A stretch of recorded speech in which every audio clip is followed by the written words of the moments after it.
кавзарі, дивними рухи на луні. Дніпро стайл, сонячний смайл, народитись, згадати, знадобитись, прозорою водою без смаку напитись. Цегляні перешкоди, коди сучасної моди, вади коханці заядлі, вдих, видих, зупинка на подих. Ох, і наробили школи. Тріндавала, тріндавала, тріндавала, тріндавала, тріндавала, тріндавала, тріндавала, трінда. Не самой не скучай, випий веселий чай, саундтрек грає, так невзначай. Війна піднімається, весілля починається, у акварелі особисті тері. Дніпро джин пройшли крім тарин на даху, крилам дамах від такої неземної краси. Ах, на безподорожі, завісно зачат, добре там, де нас нема, від села та й до села, від дяровні до міста, відбулося неспроста, поєднала, розгубила, різнокольорова залива, але побачила мене, ти чи я чи ти. Побажали наті, приберете в хаті, буде чисто усім світло порадіє маті. Очі малювали, на душі дзвіночки гучно грали. Очі малювали, на душі дзвіночки гучно грали. Добре там, де нас нема, від села та й до села, від дороги до міста, відбулося неспроста.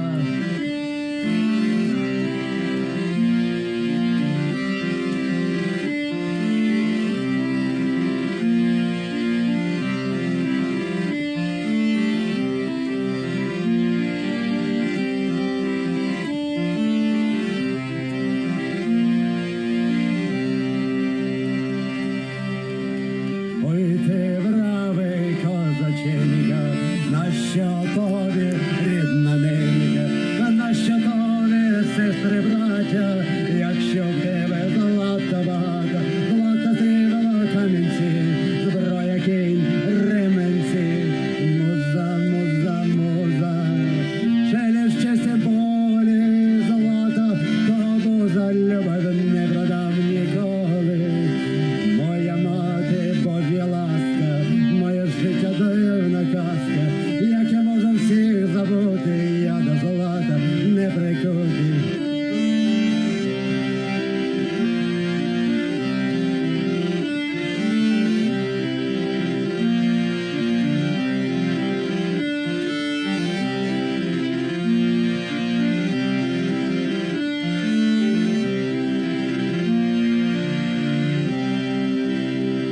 Поверта сварок часу колесо, мати слова співав ще голосом, що настав той час жертовності, бути до барині нам готовності, що настав той день, ми прокинулись, на шляху батьків не зупинимось, п'ятим виміром свято віримо, нам передбачене, нам призначене.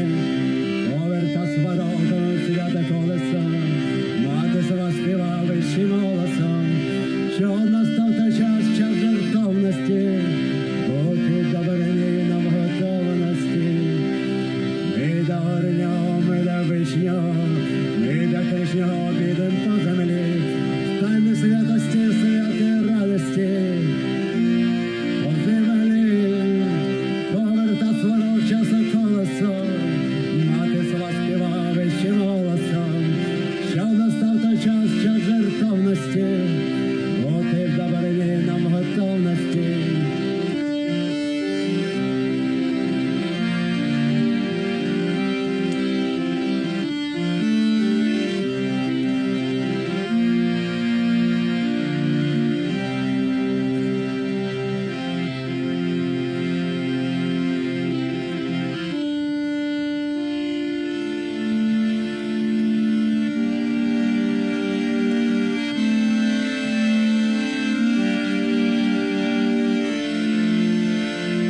то не кохай дівчину. Коли ти в армію йдеш, не ламай калину. З армії прийдеш, будеш дівчину шукати, будеш щастя віддавати, а поки голову не крути, не задурюй.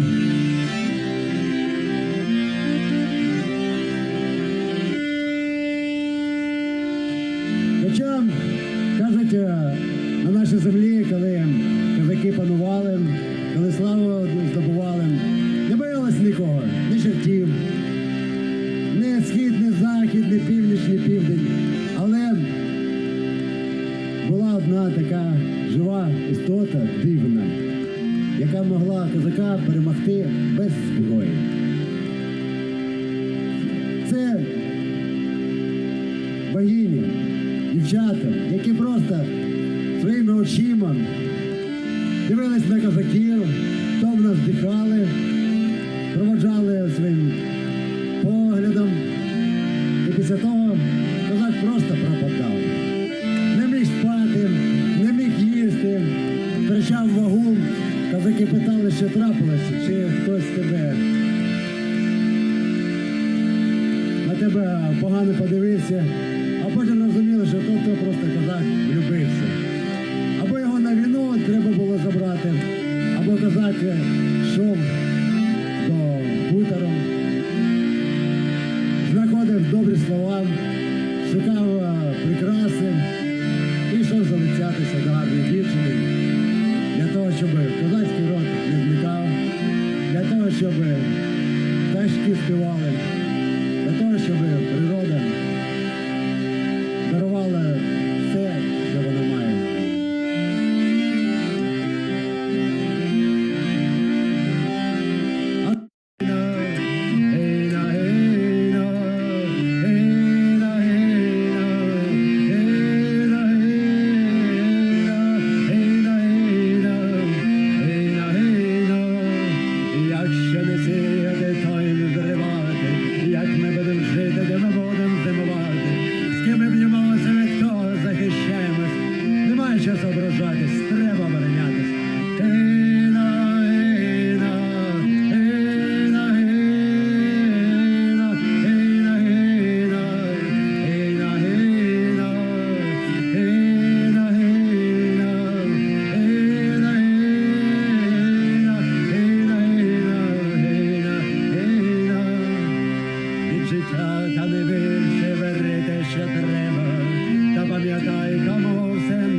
Ця країна непереможна, тому що нас ображають, а ми пісні складаємо.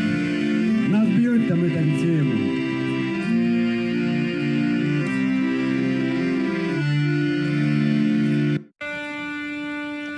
Засвіт стали, козаченьки повістало ночі.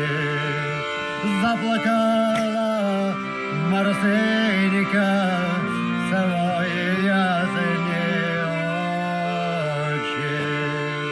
Заплакала Марусенька свої ясні очі. плач, Марусенька, не плач, не журися, краще засоломила, батьковишньому молися, краще засоломила, Богу помолися, світить місяць над водою, а сонця немає, мати сина в дороженьку слізно провожає, мати сина в дороженьку слізно провожає.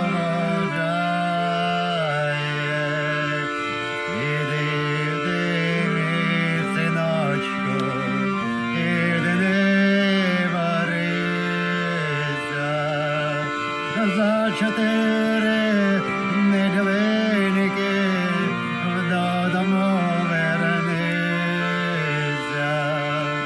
за 4 неділинки додому вернися. Ой, хто знає, чи же вернусь, що в яку годину приймеш мою ж Марусеньку, як рідну дитину, приймеш мою ж Марусеньку, як рідну дитину, як рідну дитину.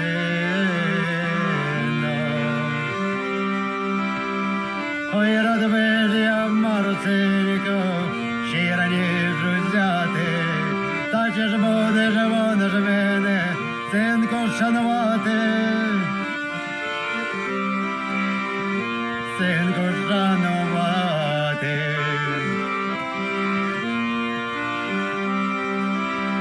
Не плач, не плач, не журиться, хто не впадайте, заграбники, вороники, назад сподівайтесь. Ой, прилужку, прилужку, при широкім полі, при великім табуні, кінь гуляв поволі, при великім табуні, кінь гуляв поволі. Ой, піймаю, заплутаю, шовковою моздою, ой, піймаю, заплутаю, шовковою моздою. Ой, лети, мій коню, та й вихрем лисиця, проти милої двора, станом становися, проти милої двора, станом становися. Не плач, Марусенька, не плач, не журися, краще за свого милого Богу помолися, краще за свого милого вишньому молися.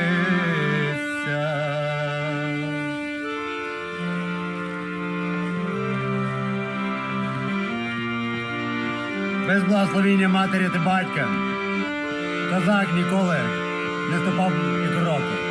Тому шануйте батьків своїх. Де б вони не були, що б вони не робили, то не ваша справа, то ваша доля. Але батьки від Бога.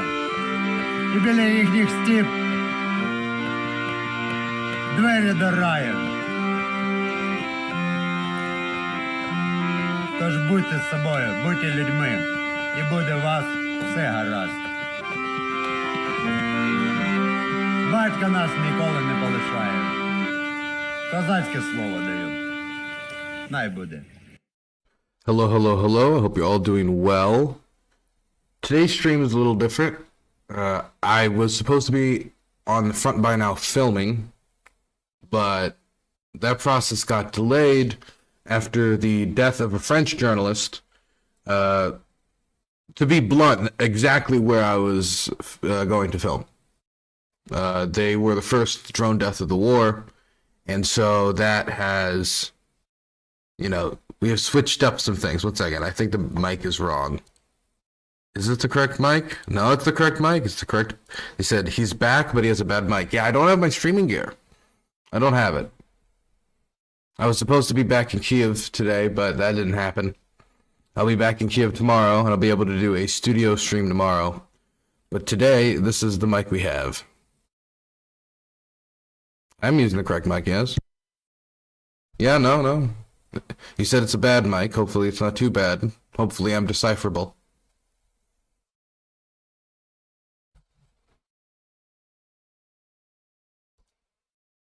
Quality's really bad?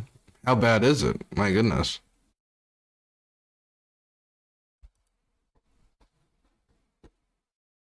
It's adequate? Well, no, just somebody insinuated it's absolutely terrible.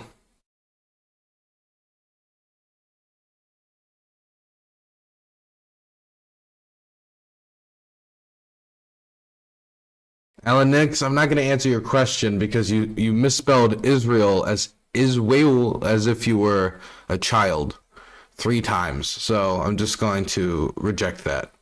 It's a little echoey. Is it echoey? Is it echoey? Is it the room I'm in? If it's echoey, that's not good. Overdriven, a bit pretty crunchy. Oh, God. 1 second. Maybe I can fix it. I have no clue. This is what I could get on short notice. Nope. Is this any better? I would imagine this is worse, actually.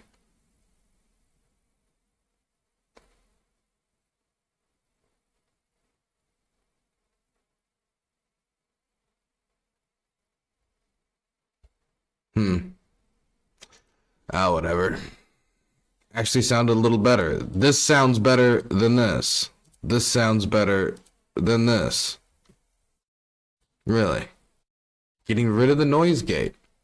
I worked on that noise gate like a bit before today's stream.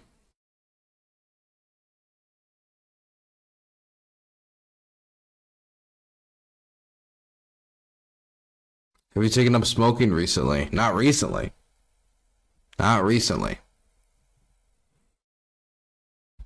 It is what it is. Okay, never mind. Nobody's stream is terrible to try to attune your equipment with. They'll give you no response when you need a response, and when you're about to get started is exactly when they'll tell you there's an issue. Do you have a cold? I do not have a cold. No.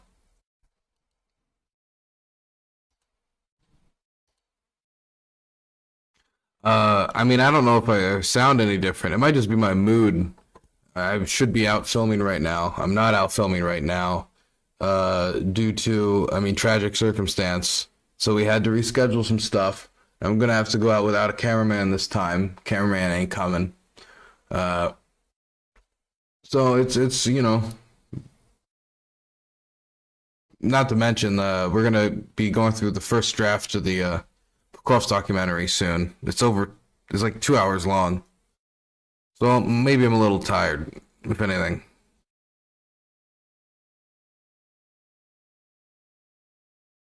Okay. Let's go into the news.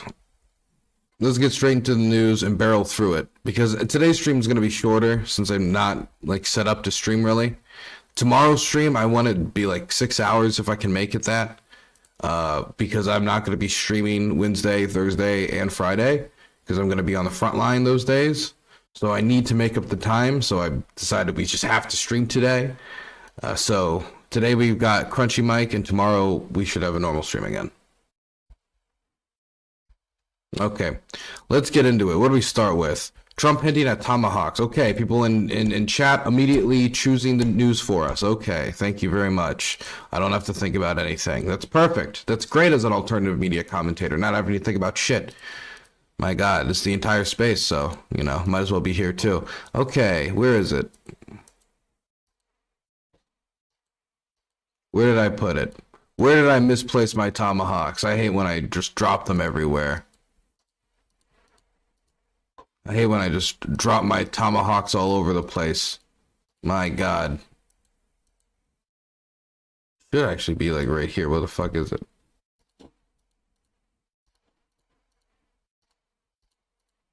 Peter Burns is Ducey, an immoral, morally corrupt, bankrupt man. Thank you very much for the primer, son of a cod. Appreciate that. Crunchy Mike was my nickname in high school. That's, I'd cry. I'd cry if somebody called me Crunchy Mike. Okay, we can start with this. Might as well start with Ukraine. So, before we get into the tomahawk statement from President Trump through my Crunchy mic in this interesting location for today's stream, I want to make sure that we have a little bit of background as to where the war stands at this point. So, we've heard a lot of commentary about who is winning and who is not winning the war, right? And this is how people seem to, the casual couch potato observer seems to say who's winning or not winning the war. It's dependent upon A, territory being taken. Does it matter what territory is being taken? No. If it's a giant farm field that you lost 200 guys for, it will be considered as much of a triumph as if it is a small village of some actual local tactical importance that might give you a flanking position on other locations that you want to advance upon. It's all viewed as the same. It's measured in total terms more than it is measured in strategic value. And so a bunch of farm fields is then given the same importance as, say, a logistical node or a urban center that is of some defensive usefulness to those on the defense here, which has largely been the Ukrainians. And so through that observation, people have come to the conclusion that the Russians are winning. Now, that's not the only way that you dictate who is winning or not winning a war. It's one thing you can look at, the amount of territory that's taken, not just saying, has territory been taken, yes or no, but how much territory has been taken, how much territory over that time, the usefulness of that territory that has been taken, has there been any territory that has been retaken, has there been any territory that has been attempted upon but has not been taken, which is something that is usually not thrown out there in consideration. If somebody tries to take one location 5 times and fails, tries to take another 3 times, fails twice, succeeds once, it's just considered a victory. Even though in total terms, it could be quite like a Pyrrhic victory. It could be a victory where, yes, you've taken this farm village, but now you don't have the resources necessary to take the more defensible lines that have been prepared on the third line of defense set by Ukrainian defenders or around this urban location. And so it's a pretty shallow way that people have looked at whether or not somebody's winning the war. You need to also include the industrial side, the expansion of industrial production to see if they can support the logistics that the war demands. You need to include the energy war. You need to include, the will to fight, because if the energy problems happening in Russia right now, the budget problems, the tax increases, and the fuel shortages continue, this can take a largely apathetic public to the war and turn them into a public that has some amount of discontent. The one time you saw Putin really drop in popularity for the entirety of the war was when they went out and started getting Private Conscriptovich more involved, expanding the conscription, and that's the one time you saw Putin actually take a multiple-digit drop in support in the war. And that's why since then, the government has been very hesitant to try to do any sort of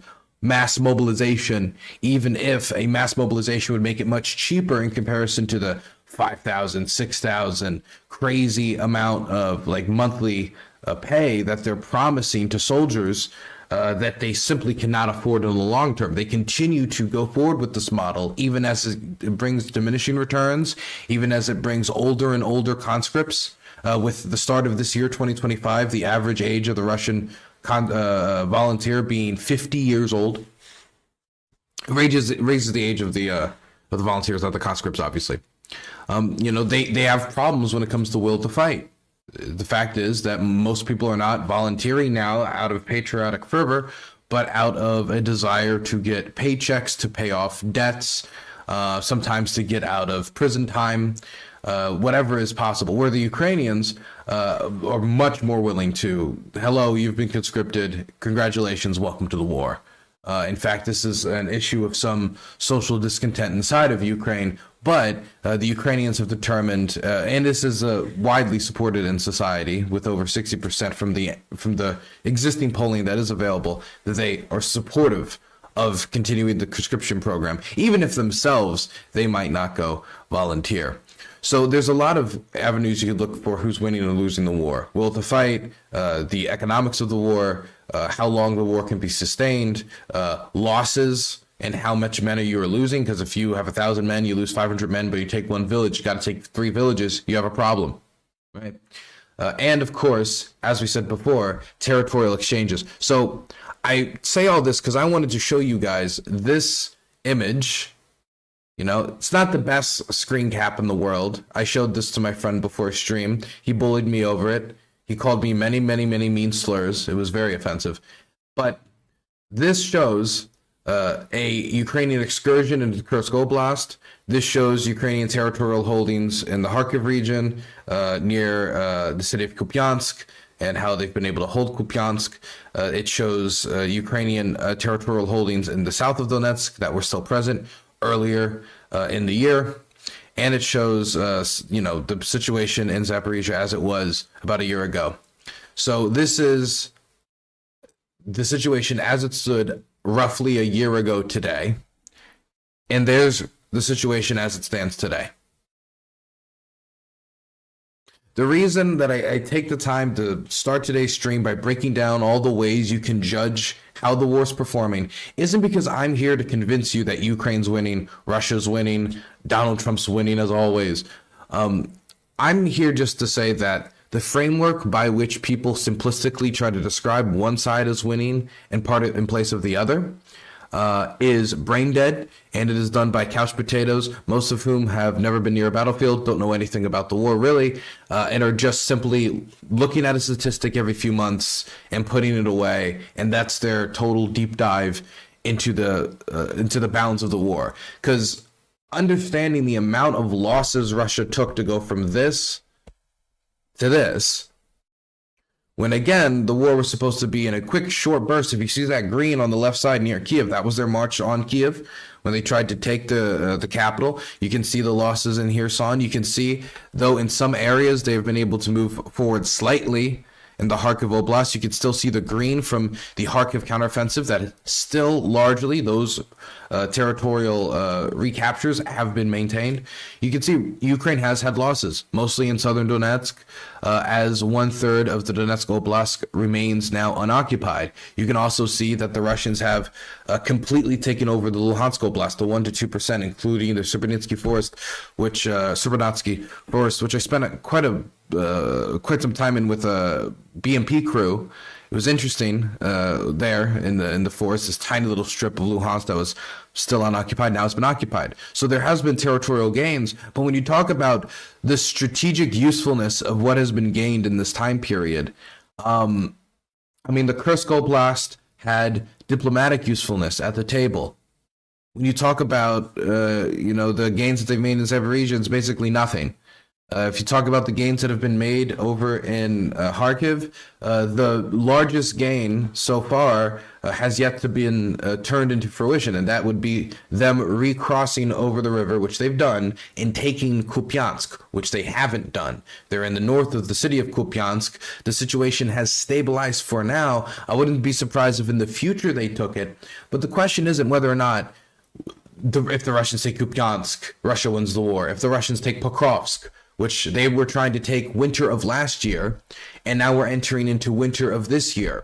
When I left 2 or 3 months ago, I thought that Pokrovsk might well fall in my leave, and so that's why I scheduled the filming the way I did when filming the Pokrovsk documentary. I started with Pokrovsk, and now I'm finishing my Konstantinivka documentary. This week, I'm headed back to the front to finish filming all around the Donetsk-Konstantinivka axis in that general area. Where exactly in that area, I will not say. I will just say it is somewhere in Ukraine, around the Donetsk and Konstantinivka region. So there you go. There's your thousands upon thousands of square kilometers to speculate upon.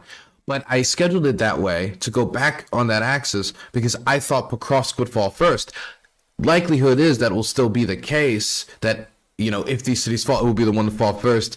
And Russia still has some resources. It still has fuel in the tank. It still has other military units stationed in other areas of occupied Ukraine that it can pull from. It can try to increase its recruitment numbers by putting another $1,000 on top of the monthly pay for the volunteers. But is this sustainable?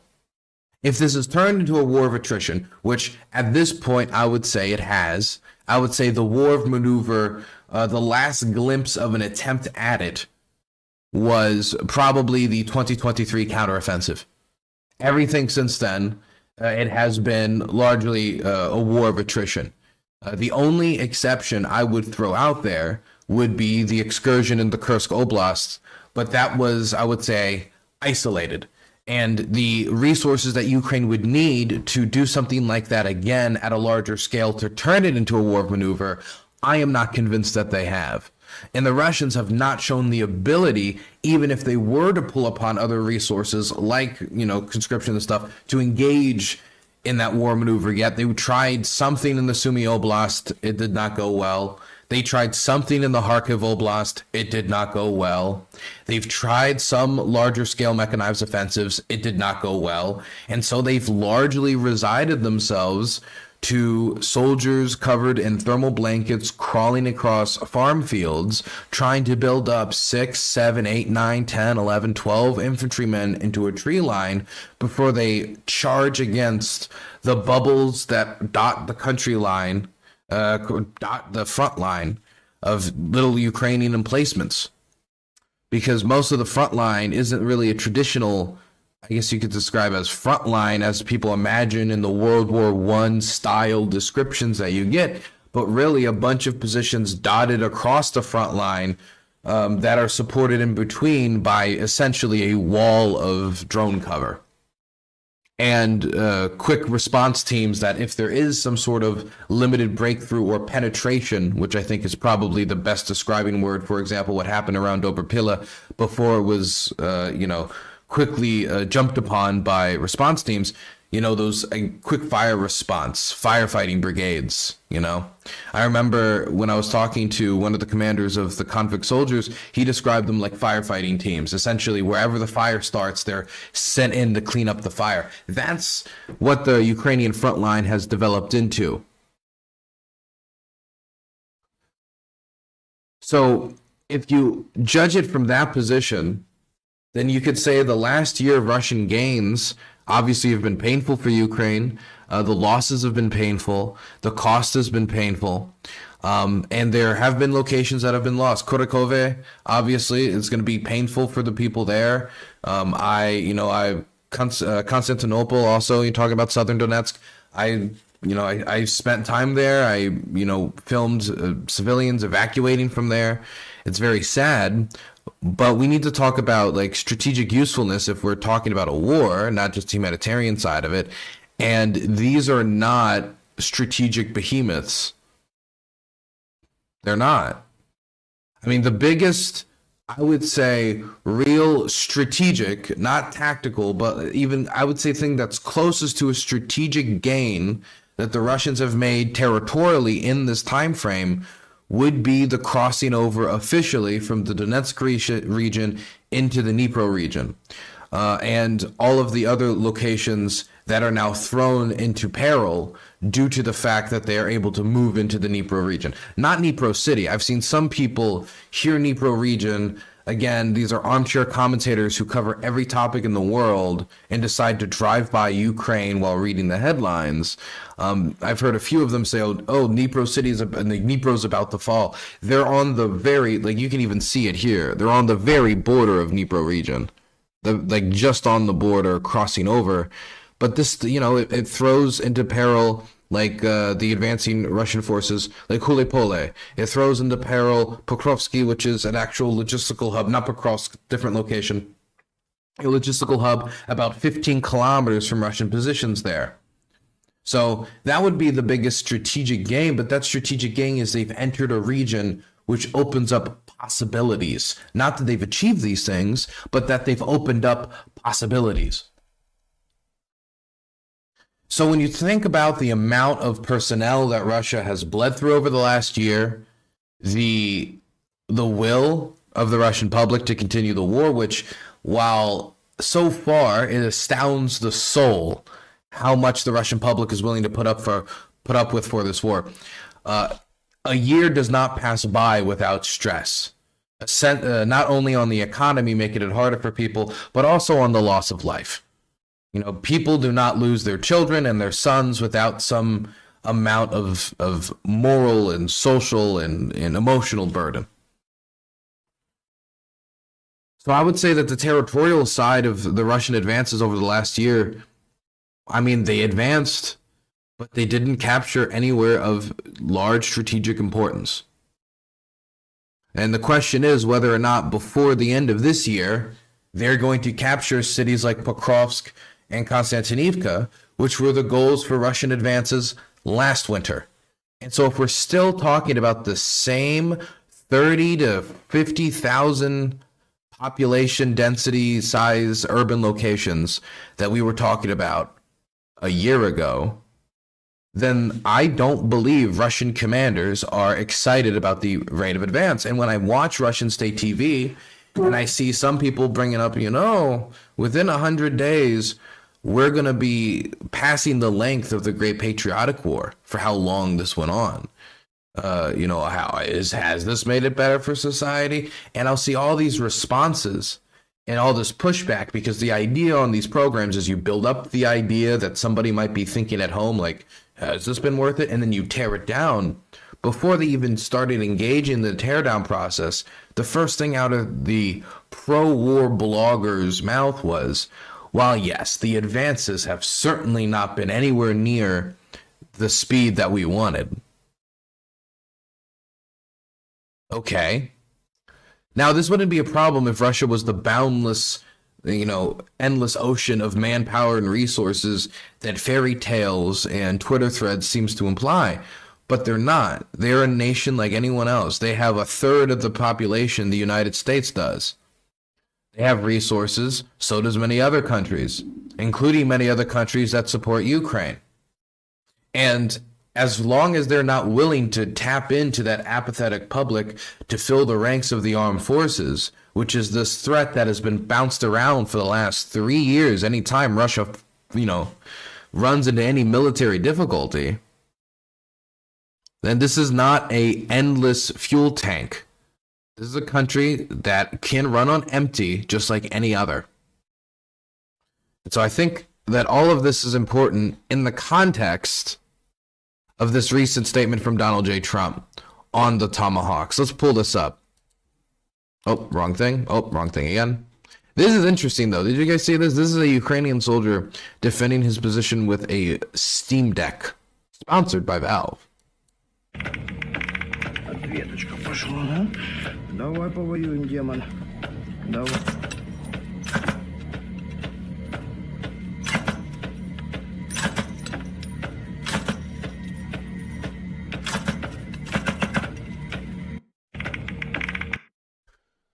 Mom, you shouldn't have attacked me for playing all those video games. These are life skills, okay? These are life skills. I will use this to defend our village, Mom. Okay, let me play Pokemon.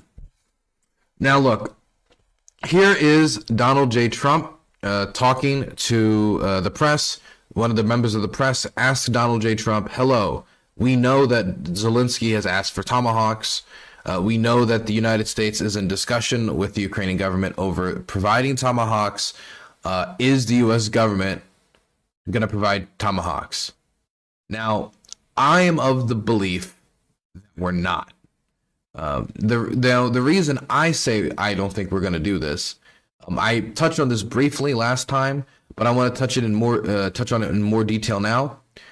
Right now, we have about 8 to 16 launchers, ground launchers, for the Tomahawk. Now, there's other ways to launch Tomahawks. You can launch it from, naval craft, for example.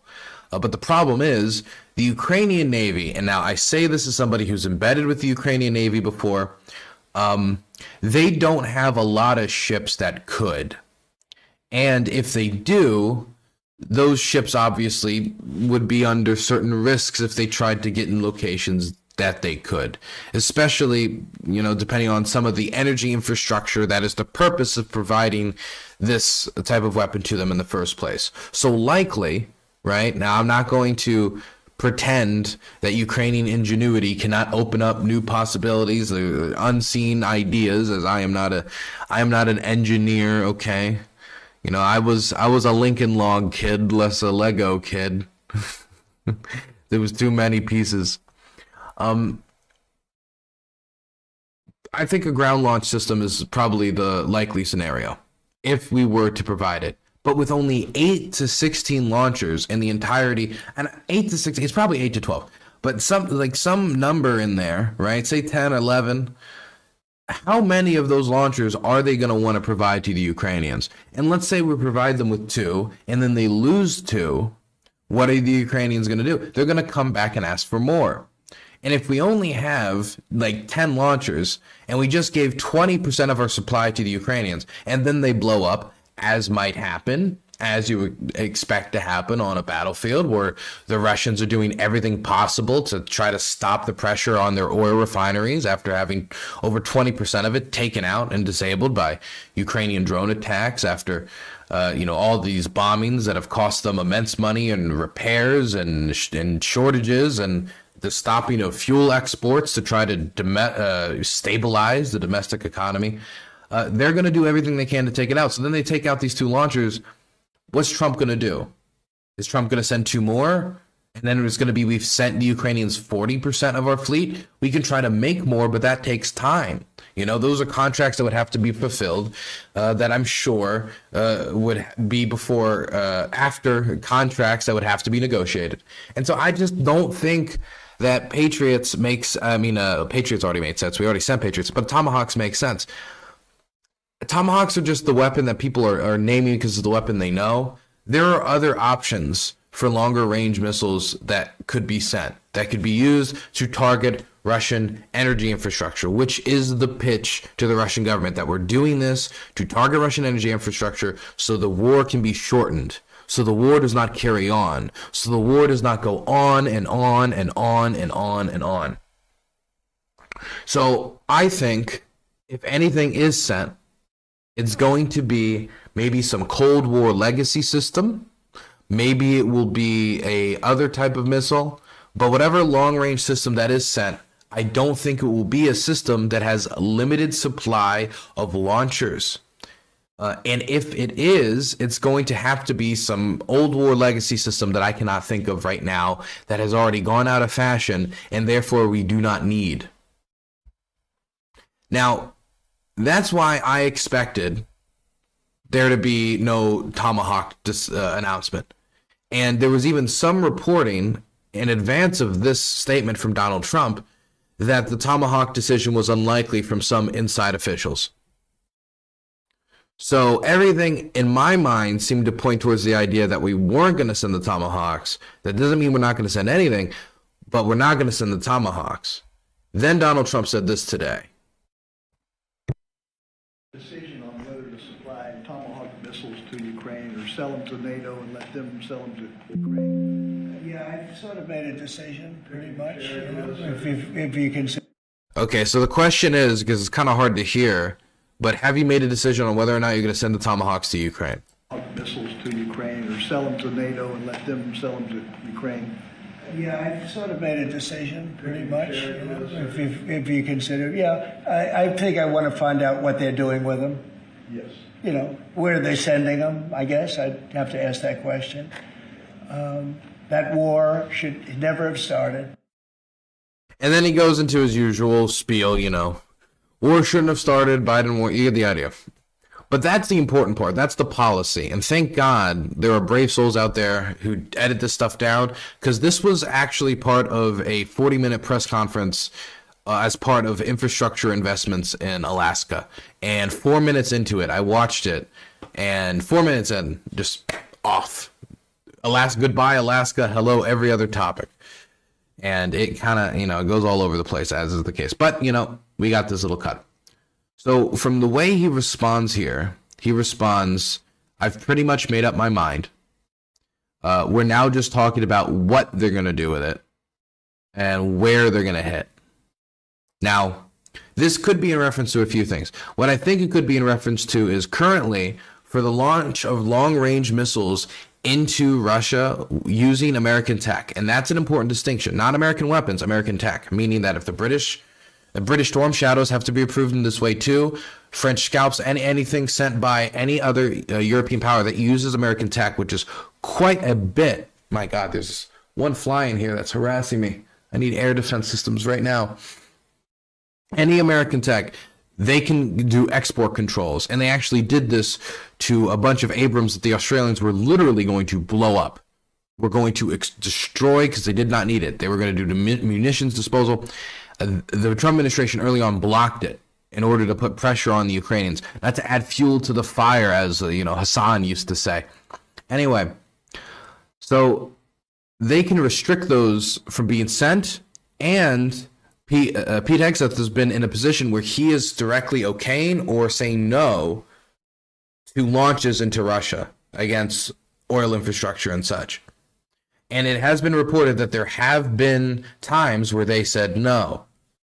So that means that there's probably a process by which, and this would not surprise me considering how Trump likes to be in the room for these things, where these weapons might be sent, but they're going to have to get U.S. approval on all these strikes.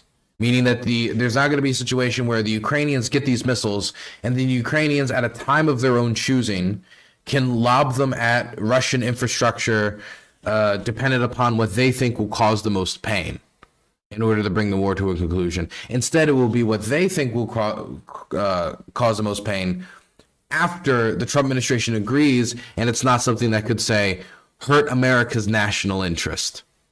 Now, the clearest way something could hurt America's national interest would be something that spirals out of control. Say, Zelensky says we're going to use one of these missiles to bomb the walls of the Kremlin. I think somebody like Donald Trump, or really any U.S. president, is going to say that's too escalatory, that's unnecessary, this has very little strategic gain, with the possibility of extreme reaction, right? So that's something that they would want to stop, something they would want to deny. I don't think the Ukrainians would want to waste munitions on that. I don't think they would, but that's just a scenario. Another scenario, a more interesting scenario, at least to me, would be the direct targeting of Russian export infrastructure. See, you're never going to be able to stop all of the fuel in Russia's soil from being in Russia's soil. You can't get rid of that. And you can try to stop the pumps. You can attack the refinery process, which is what Ukraine has been doing, to make it so they have to export crude instead. And because they're adding so much crude into their export, the price of crude also naturally goes down, which then, of course, compounds the effect. But it's one thing to, try to go to war with the production of fuel. It's another thing to just go to war with their ability to export any fuel. And it is true that Russia has suspended certain gasoline exports, but we're talking about gasoline exports. LNG being shipped on shadow containers, that type of stuff is still going on. But if you were to target the ports and the loading infrastructure by which these barrels and these shipping containers are put onto Russian ships that are sent around the world, then they can produce all the fuel that they want in the country, dependent upon, of course, the ability to refine or not refine.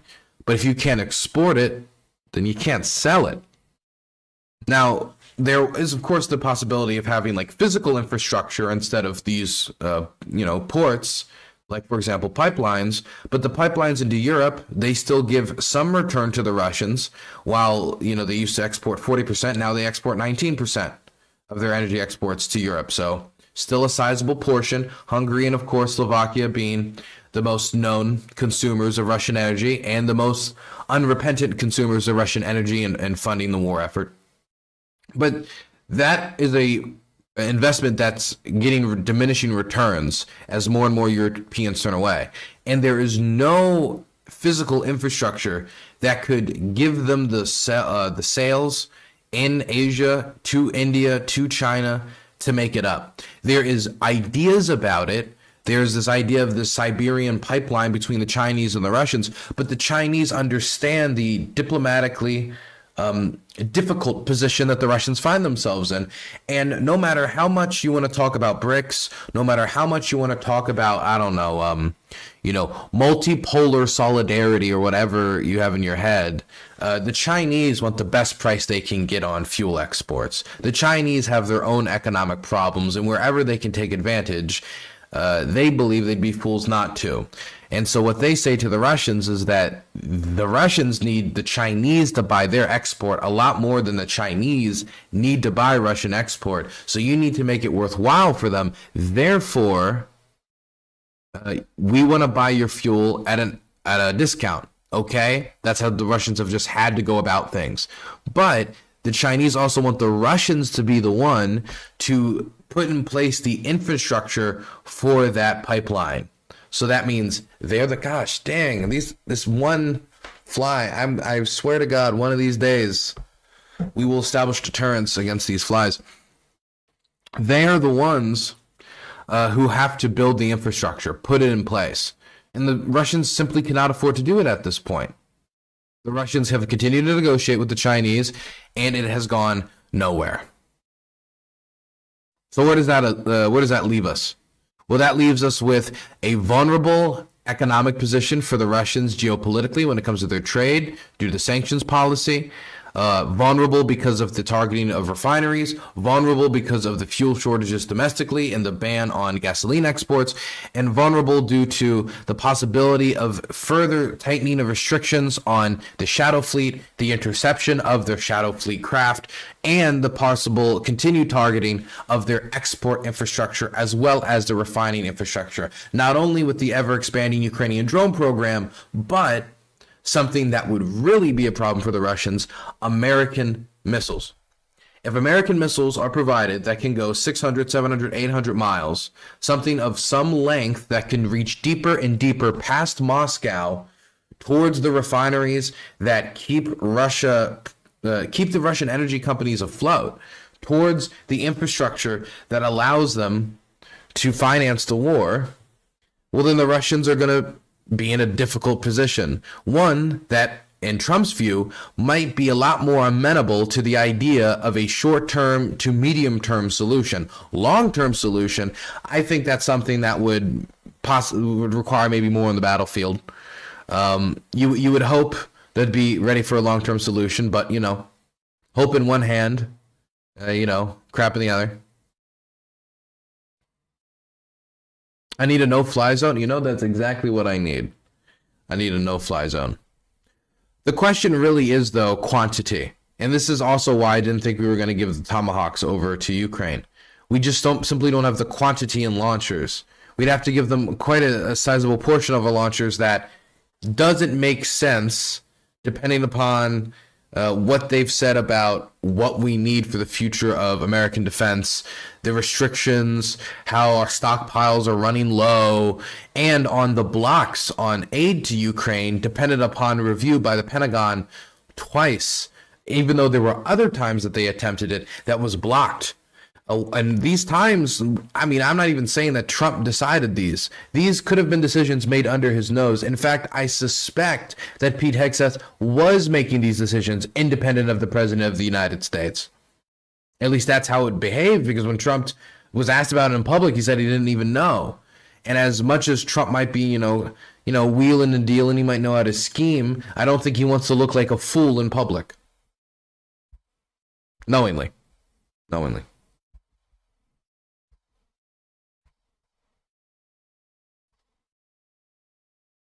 Somebody released the fly swatter restrictions on Dylan. Actually.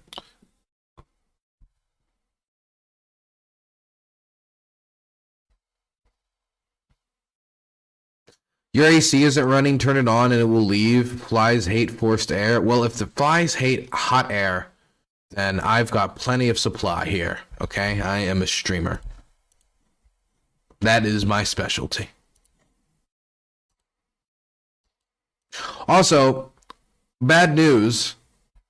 Here is footage of the Russians attacking a parked vehicle with a FPV fiber optic, that's right, connected by a cable, fiber optic drone in Kramatorsk, which is where most of the people, journalists and soldiers alike, and local civilians who have been displaced from Donetsk, currently reside. It's essentially the free capital of unoccupied Donetsk. And the fact that they were able to strike it not just with an FPV drone, but with a fiber optic FPV drone, that is scary. Because the thing about these fiber optic drones is that you try to take them out with jamming, it will not work. You see how clean this footage is? You see how it's perfectly clean? The reason why is it's connected by an actual cable that goes all the way back to the pilot. And what that does is, it doesn't look like anybody was in this car. Thank goodness. You can see it looks like it's empty. My gosh, it must suck to be that dude. But it means that you can only take it out by shooting it down or cutting the wire. Here is the fiber optic wire that they rolled up from this strike and the aftermath of the strike. You can see there, destroyed vehicle. Anyway, for anybody working in the Donetsk region, journalists or otherwise, be on your toes. There's drones everywhere. Hell, even the Donetsk Gate, which is the sign to get into Donetsk, have been attacked with drones in recent days, which I'm curious as to which has discouraged people from taking pictures with the gate into Donetsk, because it's, I don't want to say it's the #1 tourist hotspot in Donetsk, but everybody stops by the sign and takes pictures.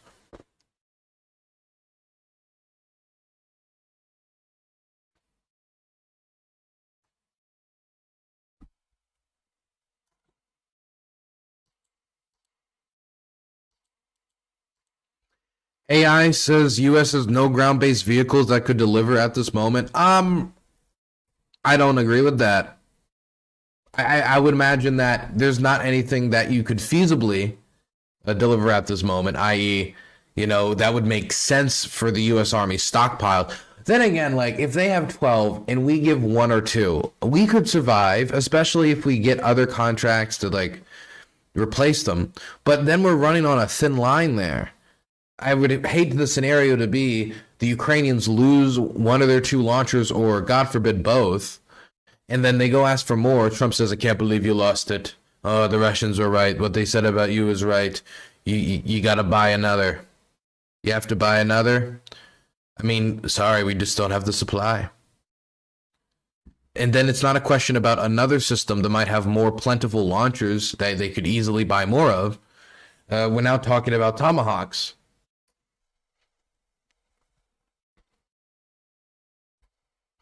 Also, I don't think the Army shares their stockpiles with AI. I don't know. I don't know what those Doge kids were doing in there. That sounds like something a Doge kid would do. That sounds like Doge kid material to me.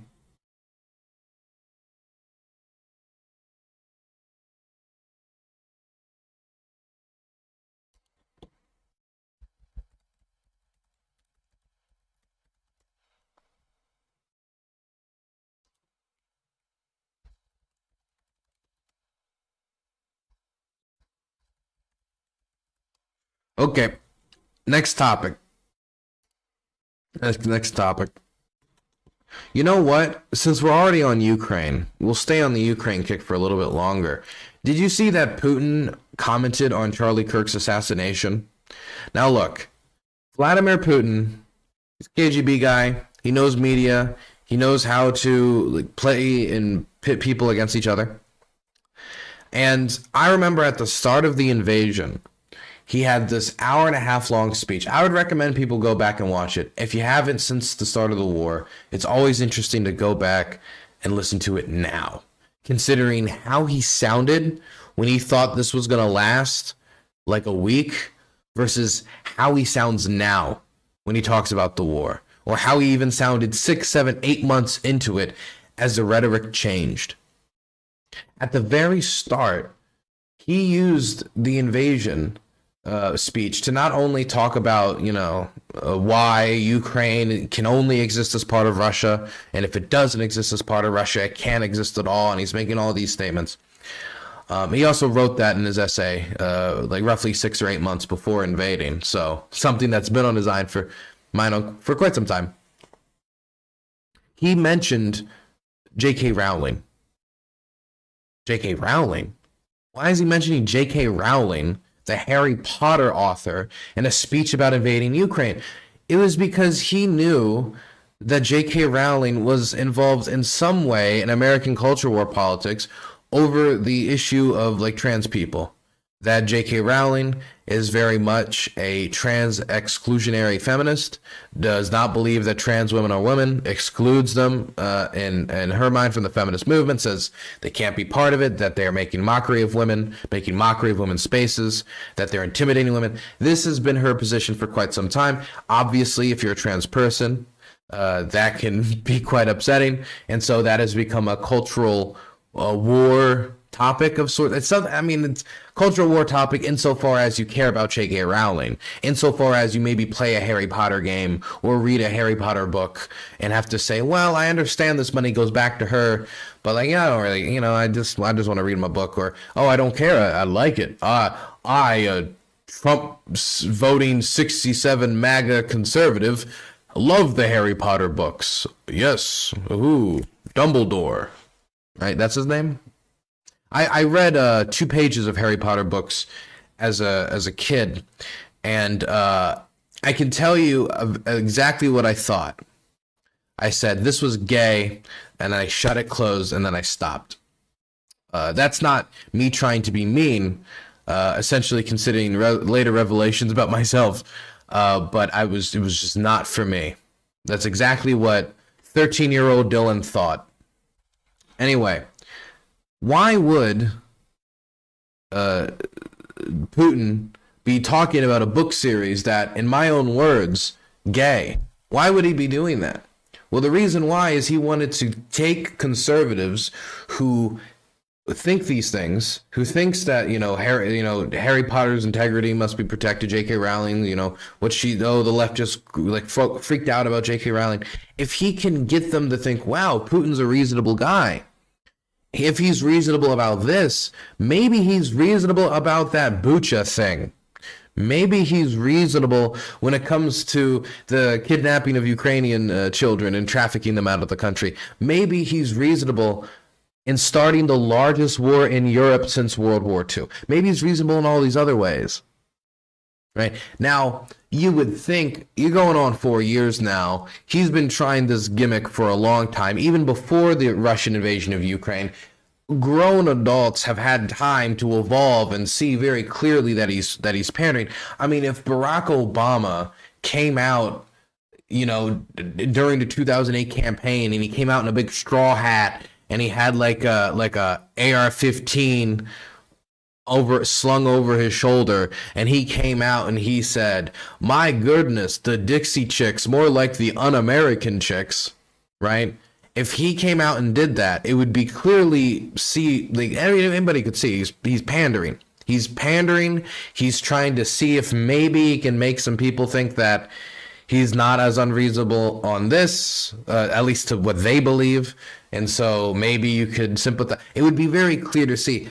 But now this foreign dictator that has no care at all for the American standard of living or what's best for you, he is now talking about his thoughts on the Charlie Kirk assassination. And if you read these comments, listen to this. Crazy that Putin showed more decency than many on the left regarding Charlie's assassination. Pretty sad when Putin is more reasonable than the Democrat Party. Mind you, every elected Democrat in office condemned the assassination of Charlie Kirk. Don't forget that Putin was, I don't know what you saw on social media, but the Democrat Party is made up of elected Democrats and those who make up Democratic Central Committees. You could also talk about the membership, but when we're talking about those who actually, write the legislation that Democrats put forward, actually hold the positions of power, they're condemning it. Don't forget that Putin was the first world leader to call Bush and other condolences and any assistance after 9/11. There is even a monument in New Jersey from the Russians to honor the fallen. Russia is not my enemy. Better have an enemy you can trust than a friend that has betrayed you multiple times. Even Putin knows Charlie was taken out by deep state politics. Ukraine is the most corrupt country in Europe. Stop giving them USA tax dollars. They want it. They want it. They want Putin to put his hand on their face, have it slide down their neck, and tell them, don't worry, Daddy will take care of everything. We'll take care of the mean, bad Democrats. I sympathize. You're right about everything. Don't worry. Whatever you believe culturally is correct. Whoever is your grievance, they're the worst. Just don't worry about it. Just remember, I'm your friend, and there's no reason America should ever have a dispute with us. Like, my God, what was it that turned all these people to... Oh my God, I cut out for a second. My God, golly gee. They've just been so mean towards Putin. He's much better than the Democrat Party. Let's listen. A lot of breaking news coming from Vladimir Putin this hour. A lot to say. He weighed in on long-range missiles, whether or not we're going to give targets to Ukraine for long-range missile sites that would be struck within Russia, potentially. He talked about Finland and Sweden. He talked about whether or not cutting off energy sources from Russia and sanctioning countries that buy energy from Russia. He says, it doesn't matter. We will have all the energy we need. We can get around that. He even mentioned the assassination of Charlie Kirk. He called it disgusting. Also, he made new comments about his summit with President Trump in Alaska, saying that he is ready to keep talking about the war in Ukraine. President Trump and I barely discussed any issues there, even on the bilateral agenda. We only discussed the possibilities and ways to resolve the Ukrainian crisis. Overall, that's already a good thing. In my opinion, President Trump, I've known him for a long time, likes to shock a little. We all see it, the whole world sees it. But he's basically the kind of person who listens. Oddly enough, he listens, hears, and reacts. So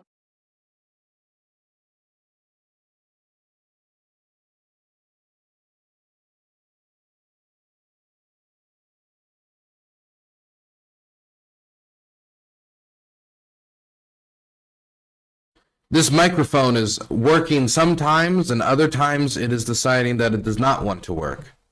So, disgusting. That was it. Called it disgusting. They didn't even play it. They didn't even show it. Just the offhand mention that he called it disgusting. And you've got the people in the comments doing backflips as if like Vladimir Putin is the second coming of Christ and we've just all been misled about this great man's righteous values. I don't know if Jesus would human traffic a bunch of children, steal them from orphanages. I don't know if Jesus would have did what the Russians did at Bucha. I don't know if Jesus would have demolished Mariupol like the Russians did. I don't know if Jesus would have bombed a children's cancer ward with a long-range ballistic missile.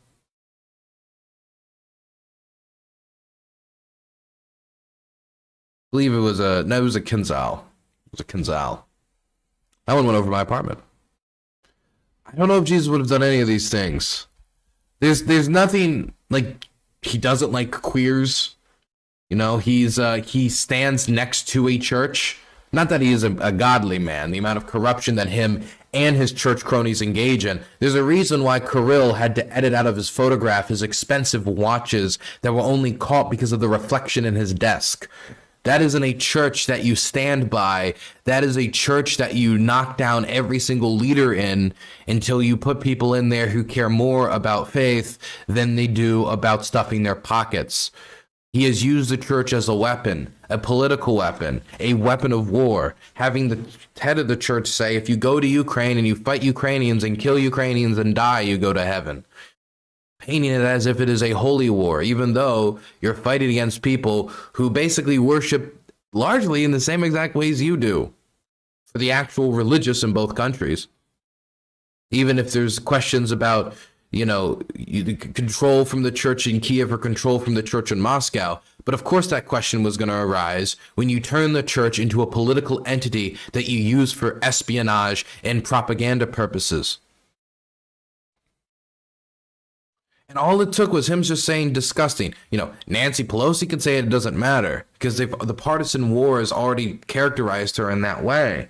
But when people can just pull out and take anyone as long as they fly your flag, this is how people picked up Andrew Tate. This is how people who have terrible reputations rebrand themselves as political content creators, or have reawoken or reimagined by, I found God and XYZ, and they don't change the way they talk. They don't change how horrible they are as a person. Like Milo Yiannopoulos is somebody who said he was changed by God, that he found God while doing his work. Now, mind you, what his work was going to college campuses, calling women fat, and then making fun of lesbians, and I took a bath in a pork blood filled bathtub, triggering the Muslims, haha. That was his work. He admits his job was just to be a provocateur.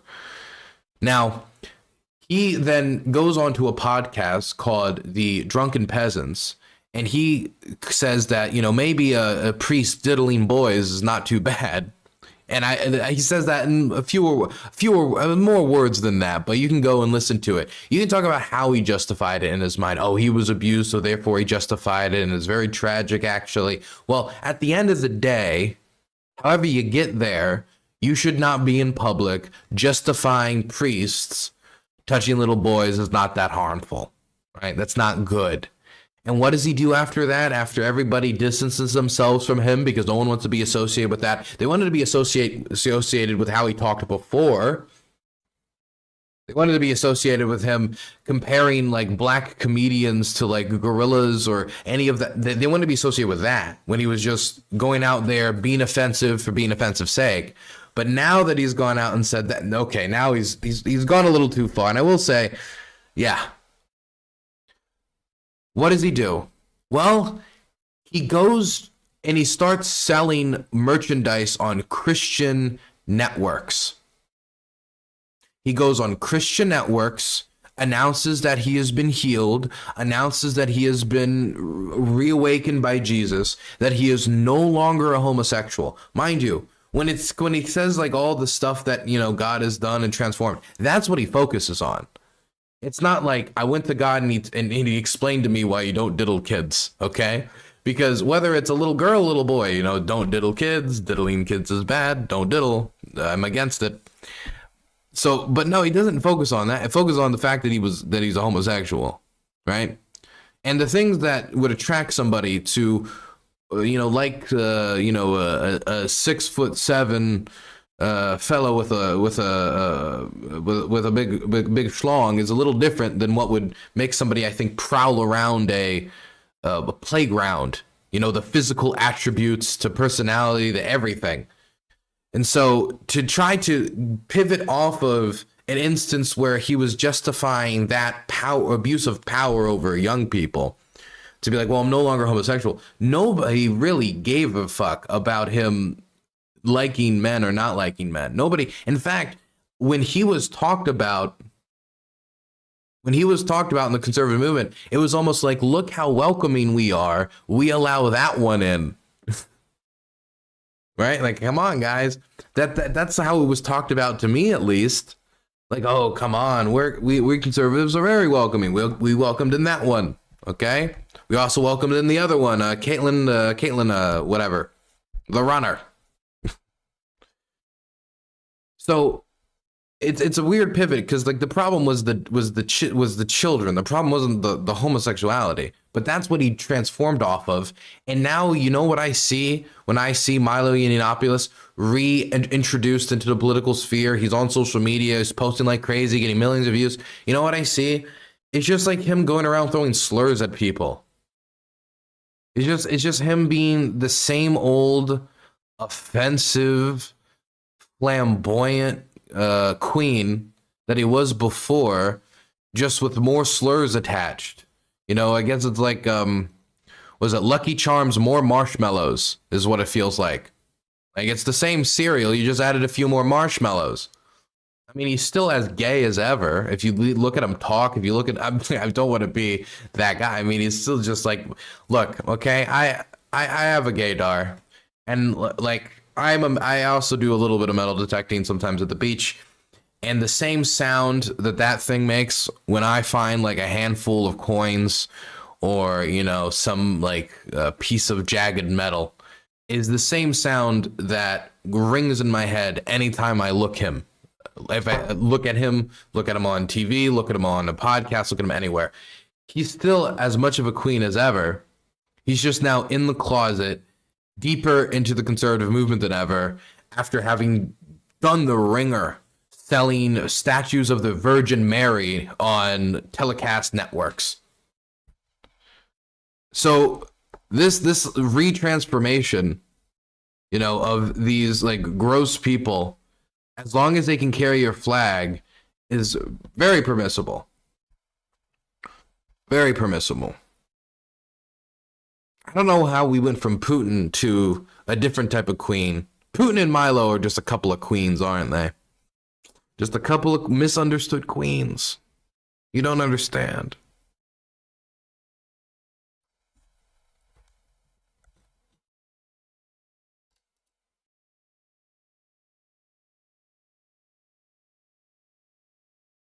All these coins are gay? Yes, they are. Did you hear what happened with Trump trying to send troops into Portland? How could I not have? How could I not have? Do we start with Portland? Is that what we're going to start with?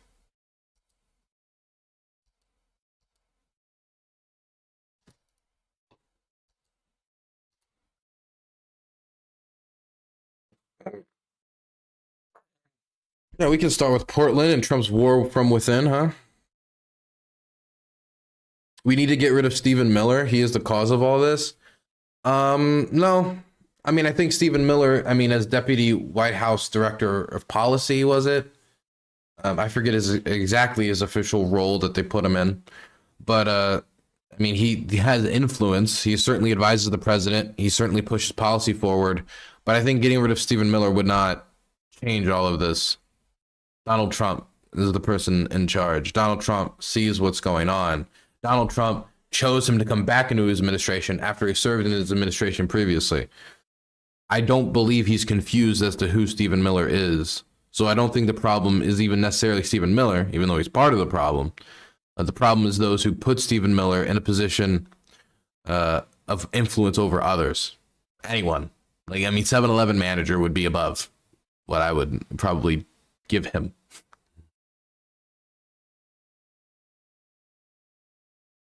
He sleeps hanging upside down like a bat. The man is odd.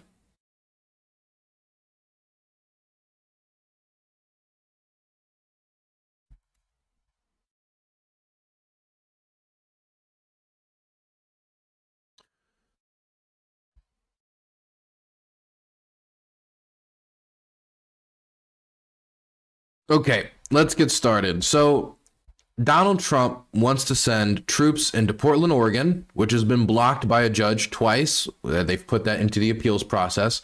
And they have done a lot of raids in Chicago.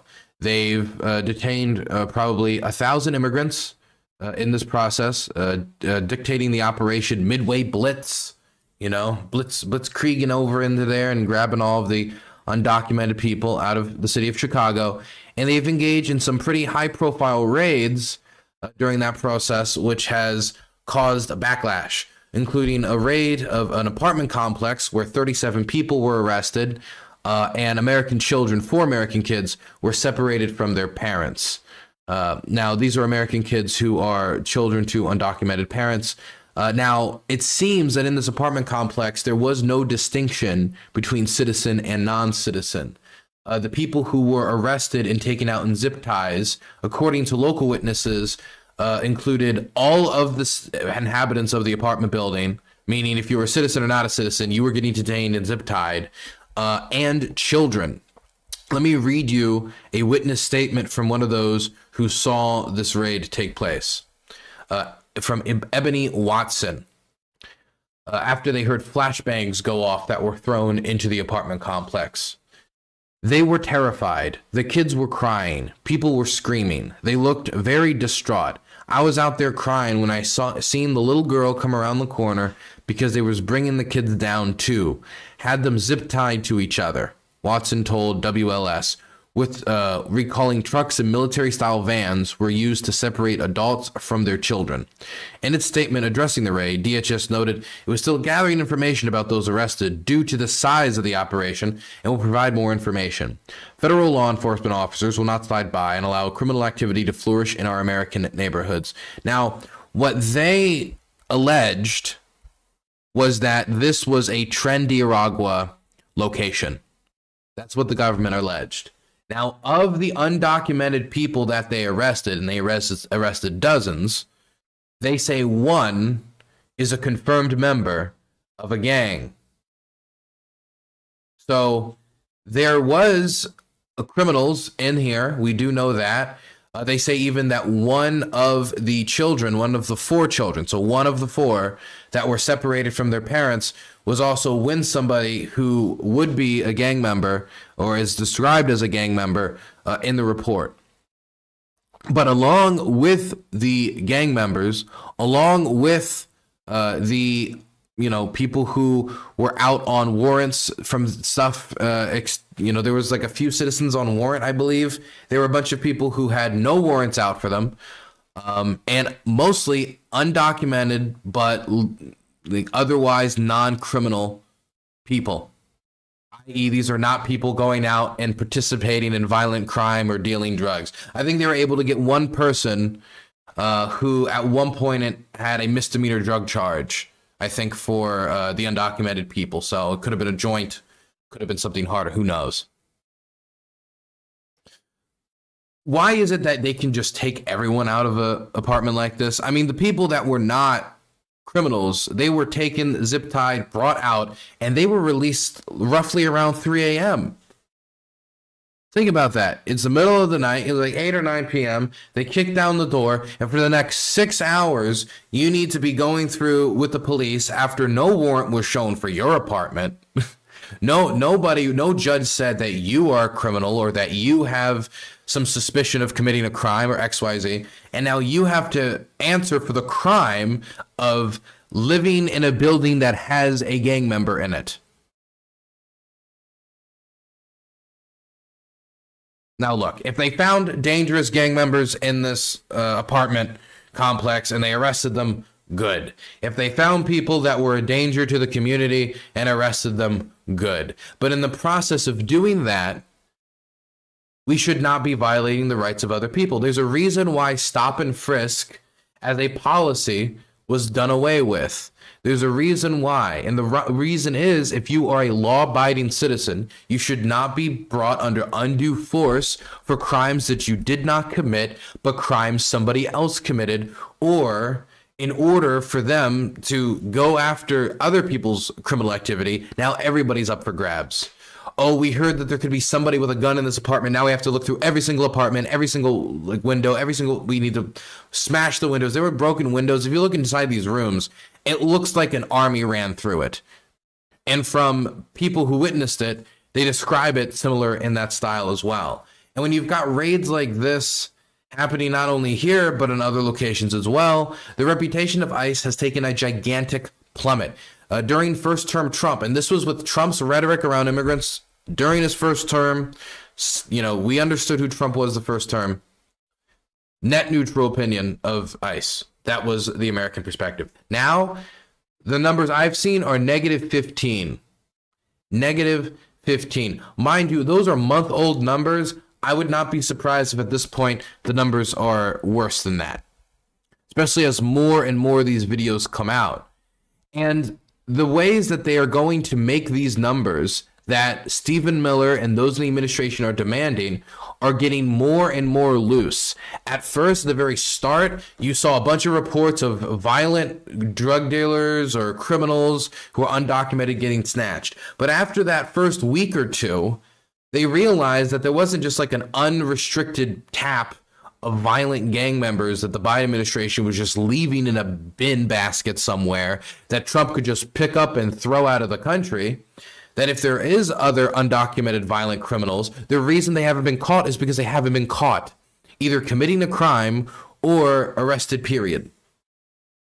And so past that point, everybody, or 80 to 90% of the people getting detained, getting arrested, getting deported, are people with no violent history of crime. And the ones that are being deported who have a history of crime, I look at those crimes and the majority of them are things like drug possession. The majority of them are minor crimes that could be as simple as having a joint. Again, are there violent criminals? Yes, there are, but the vast majority are not. And so this image that he portrayed on the campaign trail of we're going to go after the gangs, we're going to go after the criminals, we're going to go after the people who are violating the law. For most Americans, when they heard that, and even a lot of people when they voted for that, they did it under the assumption that, oh, those people who are on the corner that scare me when I walk by because I know they're packing and I know what the type of business they engage in, they're going to go after them, not the guy who works at the department store that I go to, not the guy who works at the barber shop that I go to, not the other person who has been in the community for 25 years and all of their kids are U.S. citizens who only know this country and nothing else. That's not what the majority of U.S. citizens thought it was going to be. But that's what we have now. It's anybody who is here undocumented, they're going to try to grab and they're going to try to throw out. That seems to be the policy. Anyone. And like there are people who are participating in the process, going to the court appearances, and they just use it as an opportunity to pick them up. On stacked upon them like prowling Home Depots and a lot of times race being used as a method of identifying possible suspects, which of course means that if you are a Mexican American or if you are a Guatemalan American or if you're somebody who are a U.S. citizen, you getting racially profiled, the odds of that happening have substantially increased since this administration has come to power. And when they're asked about this, they say, well, the majority of them undocumented are going to look like that. So, you know, it is what it is. Of course, this brings up civil rights concerns, but it is what it is. Now, I wanted to go through a few of these videos that we had collected of ICE's engagements that's leading to this decrease, because a lot of the reason why Americans are turning against ICE is not even that Americans are against the idea of deportation, even though they might say, well, if they've been here for 30 years, you know, there's a difference here. There's also just the way that they engage themselves. As ICE has massively expanded and their budget has more than quadrupled in size, the government has hired a lot of new people, and they've been essentially told, you got to bump the numbers up. And so they've acted aggressively. And when they're given carte blanche and there's not consequences and they're defended when they hide their identities so they don't have to ID themselves as other law enforcement officers in a neighborhood do, then you have masked men, no connection to the community, who are not going to identify themselves, many dressed in civilian attire, detaining U.S. citizens based upon minor suspicions that could lead you to question their citizenship. Sometimes being you were standing outside of a Home Depot at the wrong time, or other times being, you got the look.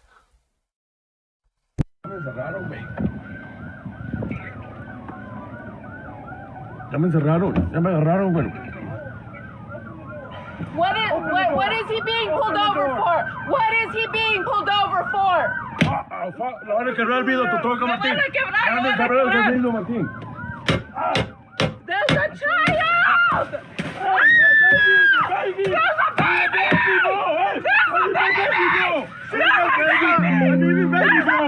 There's a baby, bro! Open the door! There's a baby, bro! There's a baby! There's a baby! I heard them say deport them all. I don't believe the BS that the people didn't know. It depends who you are. When Trump was on a stage talking to the people who are not already in his camp, who they convinced, the independents they convinced to vote for him in what was a tight election. I mean, while people talk about the Electoral College margin, the vote total between Harris and Trump, we're talking about like 1%. Trump got 48% of the vote. That's not the landslide that Stephen Miller and other of his attack dogs try to claim it is. But the people that were convinced were partially convinced under the idea that we're going to be going after the problems, not the people who are in the community and are not really that much of a problem. It's not like the majority of Americans are particularly clamoring for the person who's been here 30 years, has learned the language, is a healthy member of society, who has kids here, to have their life uprooted because it somehow makes you safer. Or as the Trump administration has argued, we'll bring down your housing prices, we'll do this, we'll do that, which so far we have yet to see that correlation. We'll open up new jobs as we have a job decrease for this month and last month after it was adjusted, as we now have less jobs available than unemployed people. So it seems that as the Trump administration has gone on, the jobs picture has gone in the opposite direction. You guys, we have a little bit mercy, dude. He has a 1-month-old. He has a 1-month-old. Hey, it's okay. Hey, it's for my baby, bro. There's a baby. It's for my baby, bro. Yo. Martín, aquí estamos en el No, fire aquí stop. tranquilo, Martín, aquí no. Okay, it's okay, sir. It's okay, sir. It's okay, it's okay, it's okay. Oh, motherfucker. Can I ask why he's being detained? Can I ask why he's being detained? Can I ask why he's being detained? Immigration warrant. He has an image. Can I see the warrant signed? Can I see the warrant You can signed? come to the office. No, I need to see the warrant. This isn't legal. You guys do not have the warrant signed. is not no, illegal. you guys do not have not shown us the fucking warrant. You can come You by the have office no. and see it. I want to see it right here.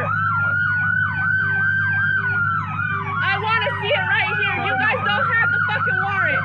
Cover my back. You're stepping his phone. You're Hey, stepping hey. on his phone. Back Give up. me his Back phone. up. No. Give me his phone. Give me his phone. I'm asking. up. Give me his phone. I need to call his boss. Give me his phone. Can I have his stuff? No. You don't want his phone to call He you? literally has just said, it? yeah. Okay. Can I have his stuff though?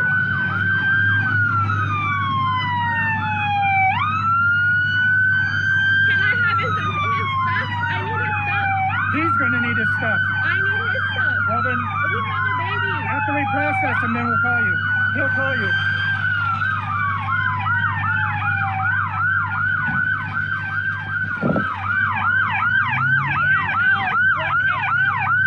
And just like that, they're off. You know, coming out immediately with guns drawn was, I think, a really good relationship building opportunity. Really good relationship building. To just swarm the car, guns drawn immediately, smash the window upon immediate questioning. You know, I think this is all, baby in the back of the car. Great image for ICE. I mean, it would be, you know, it also sucks that this keeps happening to U.S. citizens as well, because they just misidentify them, or this also happens to legal residents as well, because again, they just misidentify them. But, you know, hey, if it happens to an undocumented person, then hey, you know, at least you swung right that time. That seems to be the energy. The energy seems to be, look, we're aggressive, we're sloppy, we're catching up U.S. citizens, we're deporting women to men's prisons. We're doing many things that, you know, if you took your time, maybe you wouldn't be making these mistakes, but we don't have the opportunity to take our time. We have to use the opportunity we have now before the midterms, or more importantly, 2028. That seems to be the emphasis from people like Stephen Miller right now. One second. I think there's one more, there's two more videos I have. This is another video. And again, these videos go mega ultra viral on TikTok, on social media. This is making it much more difficult for ICE to navigate in these communities, because people see these videos, then they see ICE, and they have no desire to cooperate with ICE. And some of them might even have the desire to hinder ICE. There was recent protests where I saw where they were trying to do operations where the ICE vehicles leave with popped tires, where somebody clearly slashed them, where local residents, from people who are my age to people who are in their 60s, 70s, and 80s, are trying to prevent ICE from operating in their neighborhoods. Social media alerts are sent out in advance, notifying people of where ICE is operating so people who are fleeing ICE can hide and get away from them. And the thing is, what ICE has managed to do and what Trump has managed to do is build a coalition of people who don't like what's going on for different reasons. There is a scenario where I'm being told that there was a gang operating in a single building, you know, where these are all undocumented people we want ICE to go who are committing crimes and doing that. And I'd be somebody who'd be like, okay, look, if they're a danger to community, it makes sense for local police enforcement to work with federal officials to get these people detained, and then we can work with their native country's authorities in order to get them removed to one of their prisons. You could get me to cooperate on that. But then when that operation is going to be expanded to everyone and anyone, not only people who have been undocumented here for 30 years and have been no fault to anyone outside of the one fault that they created by entering here illegally 30 years ago before establishing lives, having children, but also American citizens. Not only just the fact that American citizens are getting detained for 6, 7, 8, 12 hours, days at a time before eventually somebody has a bright idea to look at their documentation and say, oh, I guess you're not being deported. But at the same time, Trump is floating to these foreign dictators that he's deporting people to, some of whom are legal residents in the United States, some of whom have been returned because of that mistake and have come back with horror stories. He's talking about sending American citizens to foreign prisons. He had that conversation. It was caught on the hot mic.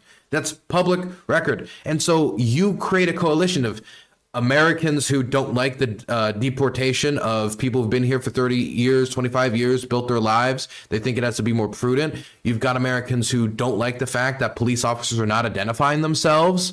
And so that is something that's a transparency issue. You've united them. You've got people who see videos like this and think that these are a bunch of hotheads who maybe shouldn't be involved in the law enforcement to begin with. Step back. Step back. I'm on a public road. He's not doing anything. You're saying that.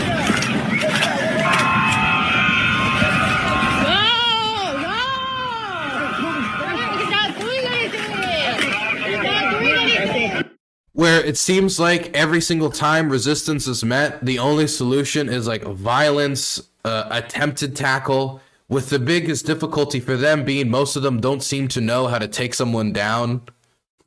See, like, I watched a few UFC fights. I know what I'm doing. But the image that has been produced of them is of an untransparent organization that sweeps into your community without the support of local law enforcement in the middle of the night, sweeps up a bunch of people, U.S. adult, child, non-citizen, criminal, non-criminal, U.S. citizen in the middle of the night. And then once it's been done and you've, missed 4 or 5 days off of work and you've, had your night ruined and you've traumatized your children, then they'll decide, okay, I guess you're a U.S. citizen, you can go for now. Don't cause any trouble. And of course, they'll use the opportunity to look through your warrants and see if there's anything else they can get you on. Maybe they'll find a joint in your room or something. You have no clue. This image has been able to unite people who normally maybe wouldn't have been united. For example, I know a lot of people who watch police body cam footage, like a lot, and specifically watch it because they care about police officers following the rights of individuals, that the Miranda rights are followed, that proper protocol is followed, because they fear living in a country where the police officers can just harass you, they can abuse you, and there's no system of accountability. There's no system for you to be compensated, even if we don't like the fact that American taxpayers often end up paying off the abuse fines in the court decisions for abusive police officers who sometimes will just move a few districts over. But this has united a bunch of people against ICE that regularly before, during first term Trump, wouldn't have been so angry at ICE. when ICE had a net neutral approval rating. Now they're in the double-digit negatives. They're in the hard red, and we're not even done with the first year.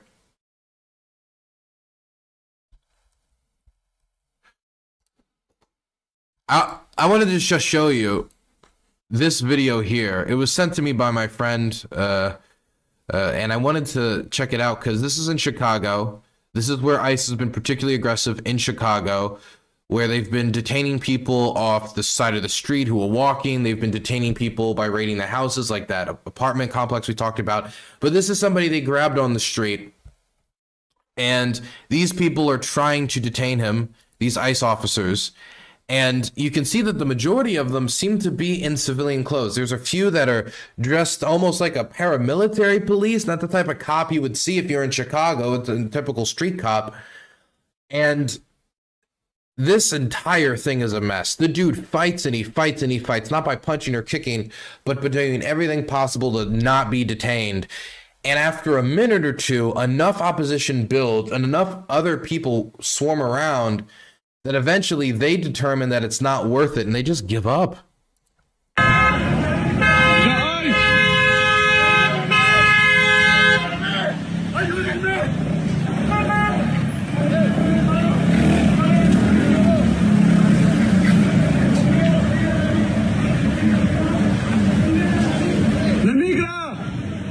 Why is that dude wearing sneakers?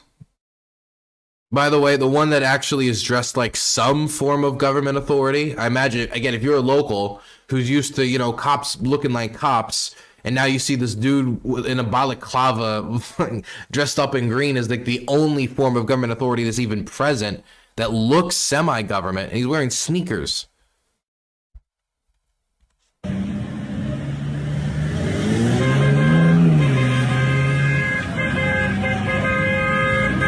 Like his right foot looks like it's about to burst out of that shoe. I don't know if you guys see that.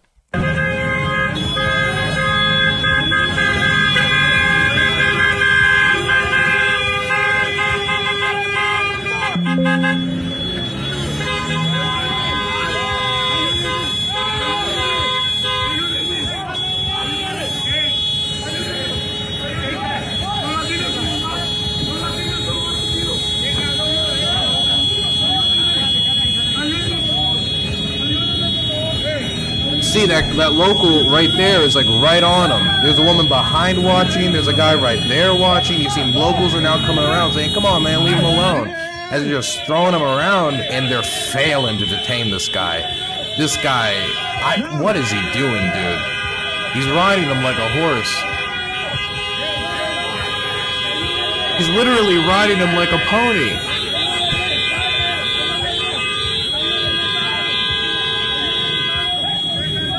Now more people gathering. They got their cell phone cameras out. It's becoming a spectacle. Some dudes are calling for more people to come over. Now more people with their phones out, as this dude now is trying to get him in a rear naked choke or something. I don't know what he's trying. He's trying to do something. He just threw that dude a walkie-talkie. I think it fell off the civvy. Well, the dude who looks like a civvy. They're trying again to get him in that car. He is resisting with every piece of his soul.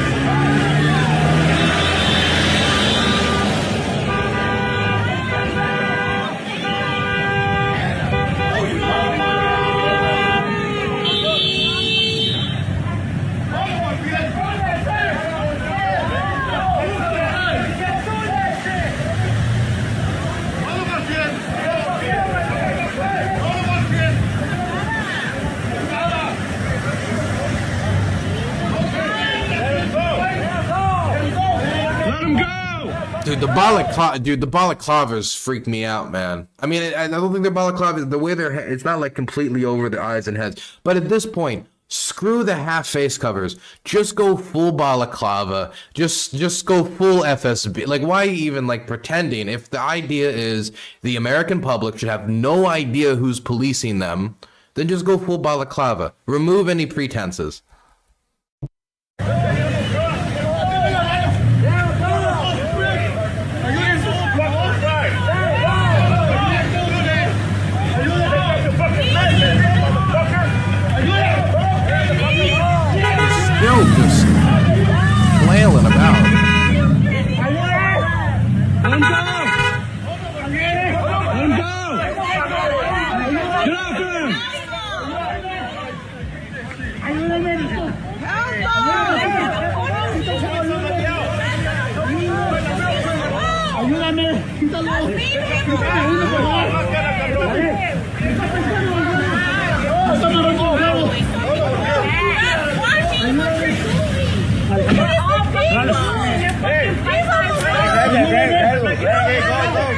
Dude, they suck at this so bad. They're trying to stop. You see that woman as he throws those, as he fails again to get the zip ties around his hands. He's like, it flies a little bit, and that woman immediately tries to stomp on it. And there's not a single person sympathetic to what they're doing in that crowd. Let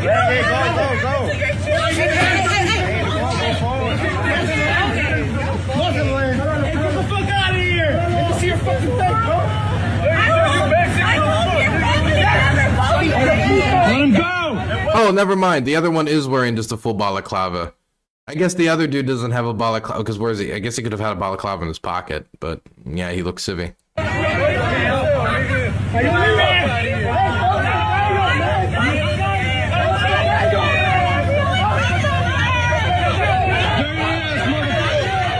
And then they just run away. They just let him go and run away. That's it. They just were one in a civilian vehicle, and they drive away in a civilian vehicle, unmarked car. They just drop them. They eventually gave it. It was like, it's too much effort. There's now a crowd. The locals know we're here. And then they just pack up and run away in, again, a civilian vehicle. This is, I hate to say this, but this is like how in more traditional style dictatorships, like how people disappear. Civilian car coming down the street, you're just walking down the road. Some guy who just seemed to be just walking next to you all of a sudden grabs you. He was an agent in disguise.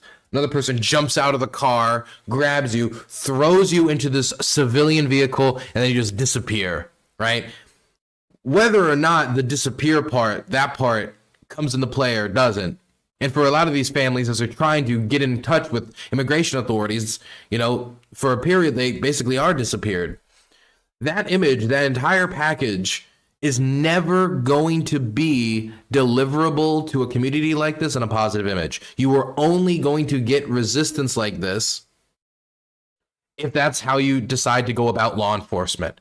It's through people who are so scared of their reputation, they have to run from it. They have to hide their face. So scared of their reputation, they dress up like civilians so they can pretend they're just like the rest of us. That's a bad recipe for policing. That's a recipe for a disaster. That's a recipe for one of these instances where it's going to be something like this, and instead of letting go, the cops are going to be a little bit more hard-headed, or they're going to be a little bit more determined, however you look at it.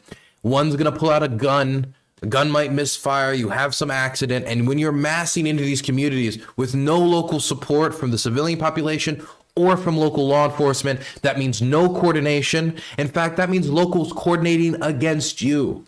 You're running uphill. You're pushing the rock. And look, they're able to do some removals. They've been able to do 1,000 in Chicago so far. But the tension is only building. Are they willing to barrel right through it as the tension boils over, especially as troop deployments in Portland were blocked by a judge twice? Now, Trump is going to appeal that, and Stephen Miller has argued on CNN and on other platforms as, you know, a high-level advisor to the president, that they're going to just find other ways, that ultimately Donald Trump controls the military. He's in charge of the military. He's the head of the military. And so if he's not allowed to do it one way, he'll basically find another way. And that might seem like a blunt way of describing what he said, but that is essentially exactly what he said, almost word for word. Let's see if we can put this up on the screen. Where is what Stephen Miller said? I think I have Stephen Miller. I think he gets off of his reverse like bat slumber for like a second to talk. I believe he did, at least. Here it is. And the city of Chicago are filing a lawsuit against the Trump administration over deployments of National Guard troops. Joining us now to comment, White House Deputy Chief of Staff for Policy, Stephen Miller. My question was whether the administration still plans to abide by that judge's order restricting any National Guard troops from being sent to Oregon. Well, the administration will abide by the ruling insofar as it affects the covered parties. But there are also many other options the president has to deploy federal resources and assets under the U.S. military to Portland. But I was making the point that under federal law, Section Stephen Miller's doing good. He's remembering to blink. To Portland. But I was making the point that under federal law, Section Title 10 of the U.S. Code, the president has the authority anytime he believes federal resources are insufficient to federalize the National Guard to carry out a mission necessary for public safety. So it's important to understand that in Portland, ICE officers have been subjected to over 100 nights of terrorist assault, doxing, murder threats, violent attack, and every other means imaginable to try to overturn the results of the last election through violence. The most important point I want to make today is that— Okay, so just to be clear, Burns is an immoral. doxing is terrorism. Man. Is that what we're saying? Doxing, we're going to say doxing is terrorism. If doxing is terrorism, okay, then we got a lot of terrorists here on the platform. But Sooks, thank you so much for the primer. This is ridiculous. There's officers who engage in ICE activities. There are people who hate that there is zero transparency about who's engaging in these activities. And so they go out and they put their information out there. Now, whether or not that is moral, immoral, legal, not legal, that's not terrorism. There's a word for it. It's called doxing. Just say they've been doxed, okay? You just say that. Their identities have been put out there. Now, I understand if you're talking about the identities of their kids, the identities of different family members. Obviously, you know, there's a question about whether there's a transparent need for information like that. No, there isn't. But again, this isn't terrorism. Violent threats, okay? Threats exist. Again, that's not in and of itself terrorism. Or even if you could say it's the threat of terrorism, that doesn't mean that terrorism is occurring. You would have led with, there was the big bombing in the state. The big, oh well, there was a bombing of an ICE facility in Portland, so we have to go in to fight against this terrorism. That would be the example of terrorism. Instead, the instance that has been talked about is the only instance of anti-ICE terrorism that I have seen, really, was that assassination attempt where somebody went out there, a terror attack attempt where somebody went out there with a rifle, tried to shoot ICE agents, and all they did was kill and wound detained peoples. That's it. So that's, I mean, like that, they didn't achieve anything besides murder and then died, killed themselves. That's the instance that I can think of, and that did not happen in Portland, Oregon. So why would you need to deploy these troops to Portland, Oregon to fight terrorists? That the number 1 and 2 items in the GOP platform in 2024 were to turn back the border invasion and carry out the largest deportation program in American history. Since Inauguration Day, there's been an orchestrated campaign. Mind you, again, they won with 48% of the vote. And when he says we have a mandate, that's not, you can call it you won. 48% of the vote is not a mandate. Okay? That's the first thing. Second thing, of the people who did give you the win, a lot of those people were not people who said, we want U.S. troops to be deployed in Portland, Oregon, so people who have been here for 30 years with kids with no criminal history can be deported. That's not what they all said, okay? There are people who said that in Trump's base, maybe even have 60%, maybe even 65%. But do you have a majority of the people? Do you have a majority of the American public? No. Maybe you have a majority of Trump supporters, but Trump voters, you do not have a clear 95, 80%, and 100%. A lot of those people who gave Trump the presidency did not vote, number one, for him to do this, or even thought he would do this in the first place. Terrorism and violence against ICE officers. Of course, we saw the recent sniper attack against ICE officers. They're publishing their families' photos online. They're threatening them with murder. They're threatening them with death. And they're physically attacking them in the street each and every day. And yet, shamefully, the mayor and governor in Portland and Oregon have refused to render aid, leaving ICE officers to street fight every single night against these terrorists. Now, to be clear, there have been arrests.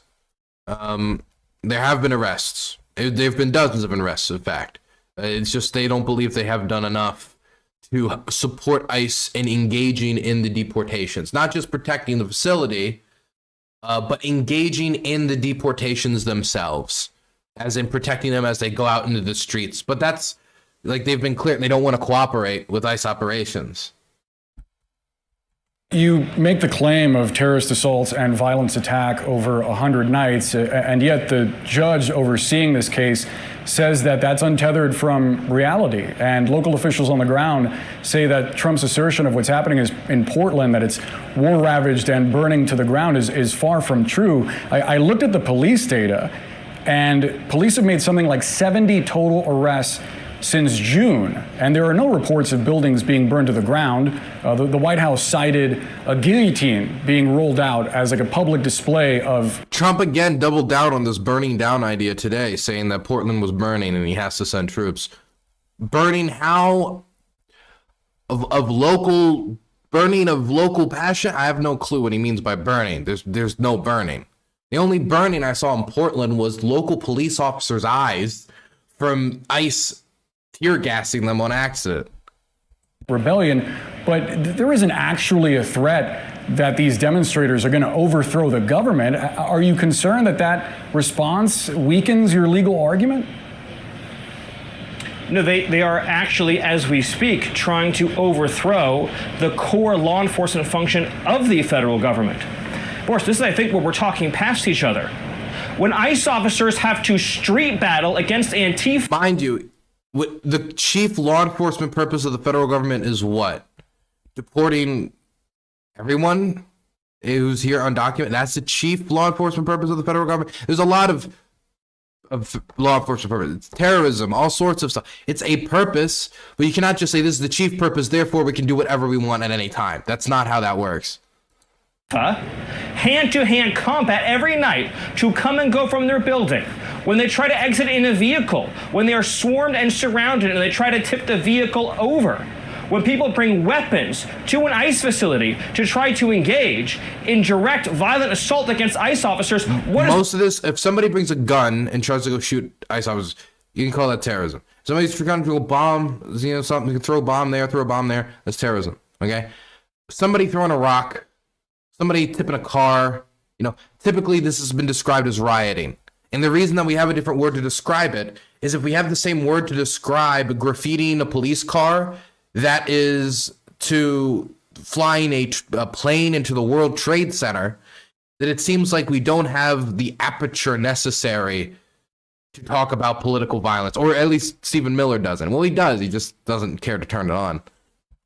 It is to prevent immigration and customs enforcement from carrying out the mission the American people elected them to do. You make the case that these are terrorists, but in what we've seen thus far, the actual incidents of people inciting violence and not responding to law enforcement attempting to disperse them are not an open rebellion.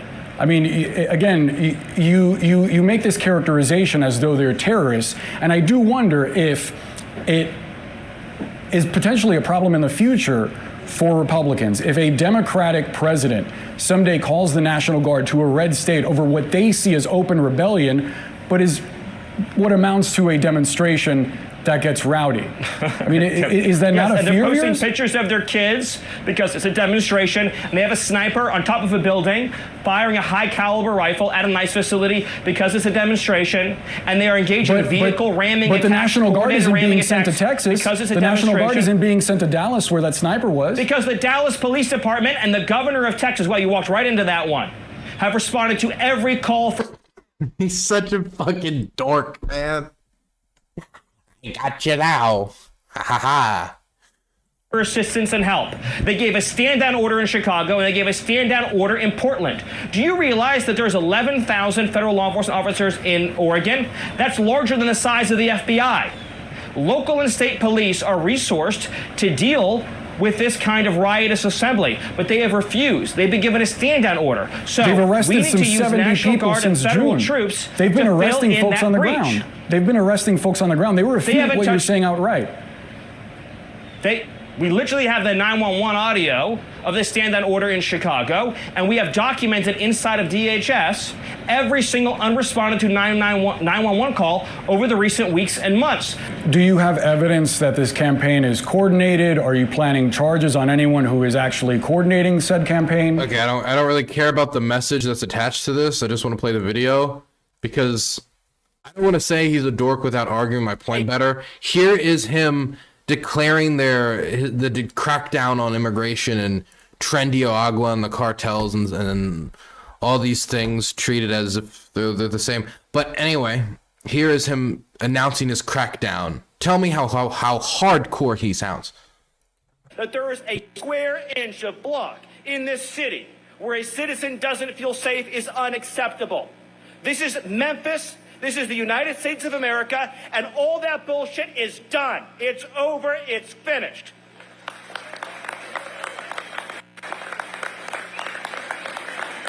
You know, the gangbangers that you deal with, they think that they're ruthless. They have no idea how ruthless we are. They think they're tough. They have no idea how tough we are. They think that they're hardcore. We are so much more hardcore than they are. And we have the entire weight of the United States government behind us. What do they have? They have nothing behind them. So we are going to win. They are going to lose. We are going to rescue Memphis. And it will not only be safer than ever before, but businesses and investment are going to pour in, and Memphis will be richer than ever before. Because President Trump has decided this is a priority. And when President Trump makes a decision, this team behind me today executes. Thank you, and God bless. We are so hardcore. So hardcore. So hardcore. Just occurred. So hardcore. Cap TBT got a Tier 3 subscription. Considering the violence that ICE has engaged in, I am a bit surprised and proud of the nonviolent response. The response has been largely nonviolent, considering this is probably one of, if not the largest crackdown on immigrants in human history. Not in human history, in the United States. I can't say human history. But definitely in American history. One of the biggest. So, considering that, I think so far the sniper attack is probably the most egregious example, and it resulted in 0 ICE officers' deaths. Yeah, we could be in a worse place right now. We could. Yes. So since the Joint Terrorism Task Force has gotten involved, we found that there are common funding, that there is common financing, that there are meeting points, that is carefully orchestrated, actual carefully terrorism. integrated. Yeah, this is interesting. Let's go back and listen to Stephen Miller describe how he knows what's going on in Portland is terrorism, and we need to send in the army to deal with it. It's like Al-Qaeda. You know, it's just like the 9/11 guys. We need to go in there, just like we went into Afghanistan. We need to deploy because of the terrorism. Listen to how he describes them as terrorists. What justifies it? Troops. They've been arresting folks on the ground. They've been arresting folks on the ground. They were refuting what you're saying outright. We literally have the 911 audio of this stand-down order in Chicago, and we have documented inside of DHS every single unresponded to 911 call over the recent weeks and months.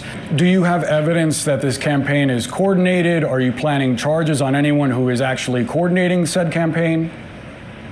Yes. So since the Joint Terrorism Task Force has gotten involved, we found that there are common funding, that there is common financing, that there are meeting points, that is carefully orchestrated, that is carefully integrated. Yes. And you are going to charge someone with terrorism.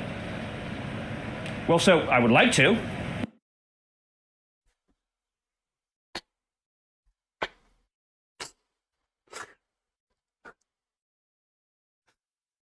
Well, we know you'd like to, Stephen. I think you'd like to charge a lot of people with terrorism. I wanna. I bet you would like to, but that doesn't mean you're going to, are you? No. What I'm saying to you is, The Congress has statutes on seditious conspiracy, on insurrection, on impeding federal law enforcement.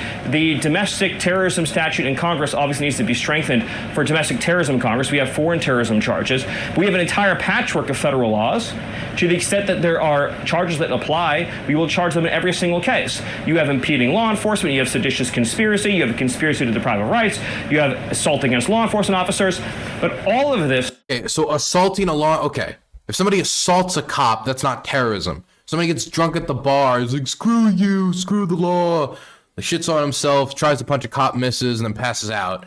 That is not an ISIS fighter, okay? That is Uncle Jim, okay, on a bad night after the divorce. You know, we need to be careful with our language because the word terrorism is being invoked here to deploy troops in American cities. And so we need to be accurate here when we're terrorism, well, somebody was doxxed. Oh, well, terrorism, well, somebody made a threat on Facebook. Oh, terrorism, okay. Are any of these things such a substantial threat that they could not have been handled by either a small FBI task force that would look into it or local law enforcement? The problem is that ICE is having a difficulty enforcing the law, enforcing Trump's immigration crackdown, and, well, following the law, but that's not of the big concern. The first two is of concern to ICE. And they want local police to help facilitate that. They won't. And so troop deployments also gives Trump an opportunity to look tough. The hallmark, textbook definitions of domestic terrorism. Boris, I just want you, just for a moment, to step back and think about what we're talking about here. President Trump ran and won a campaign on turning back the border invasion. You've said that several times, Stephen. We have a limited amount of time, so let me ask you. Let me ask you about the governor of Illinois. He declared a no-go zone. He declared a no-go zone for ICE. We are set to hear How is that not from insurrection? Stephen, we're set to hear from J.B. Pritzker in just moments. He says that you're attempting to inflame tensions and create a war zone. He also says that you are profiling, that you're targeting black and brown people, even those who turn out to be here legally. What's your response? Well, first of all, the black people in Chicago are thrilled that we're getting the illegal aliens out of their communities who are stealing their housing, jobs, and resources. You've seen the video of the town halls during the Biden administration where black citizens who are natives of Chicago were begging to have the illegals taken out of their country. What they've done is they've created a system of law in The question was whether or not he's engaged in racial profiling, because there have been a lot of accusations that essentially officers are looking around for people who look illegal in order to make the numbers, because if you were to go through the process of like going through all the proper documentation, going out to a judge, getting a warrant for all these houses, waiting for that, it's like you wouldn't be able to hit the numbers that Stephen Miller is asking for, the White House is asking for. And so that's why Stephen Miller made the suggestion, and it was Stephen Miller who made the suggestion, of just taking the people outside of Home Depot, looking for people who gather in locations that you would expect them to be at, and you end up snatching people who, in your assertion, look like they would be illegal. And that means a lot of people from South America who are American citizens get snatched up because they don't look legal. Now, you can come to your own conclusions as to why that is, but the question was about racial profiling, and he's instead saying black people want ICE there, which isn't a response to racial profiling. If anything, if you were to read it directly, it'd almost sound like the black people saying we want to be racially profiled. In Illinois, where illegal aliens have far more rights than American citizens. If an American citizen, for example, commits a crime of sexual predation against a child, they'll cooperate with the FBI. If an illegal alien commits a crime of sexual predation against a child, that illegal alien will be shielded in an ICE no-go zone. I ask you the question, what is the right term to describe a local official? None of this is an answer to his question about racial profiling. This is all, he's just saying that he was asked, is racial profiling occurring? And he responded, illegal immigrants have more rights than citizens. Declaring a no-go zone for ICE. Would you tolerate it for FBI, ATF, DEA? No, you would not. but there is an effort to delegitimize the core function of the federal government of enforcing our immigration laws and our sovereignty. It is domestic terrorism, it is insurrection, and no amount of insane, hyperventilating lies from Pritzker or Johnson or any other Democratic official will change our minds on that.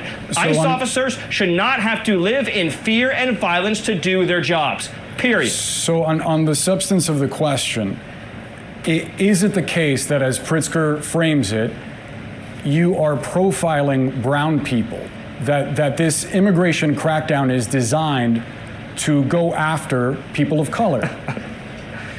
That is it's such a, oh, what a dumb question. The illegal aliens who are here are taking jobs away from blacks, they're taking jobs away from whites, they're taking jobs away from Latinos. It's, again, he's not answering the fucking question. He's still not answering. He's given a second opportunity. Again, instead of saying that, look, we're not engaging in racial profiling. When making determinations about who we're going to deport, we do not racially profile. Instead of, like, even just, he could just say that. Those are just words that could leave his mouth before then he's saying, what we want to do is help the people, help the poor people by giving them the jobs, because we're going to get these people in Chicago to all go down into the farm fields and work there. He's just not answering the question. It has never made me, I've never been more sure that we are engaging in profiling than I am right now, after his refusal to answer the question twice in a row. Like, he could have just answered it quick and moved on. I think this is more convincing than if I was to be shown a document that said we are racially profiling by policy. Like, if I was shown an ICE document that said that, I'd be less convinced than Stephen Miller looking like he needs to get back to his bat cave.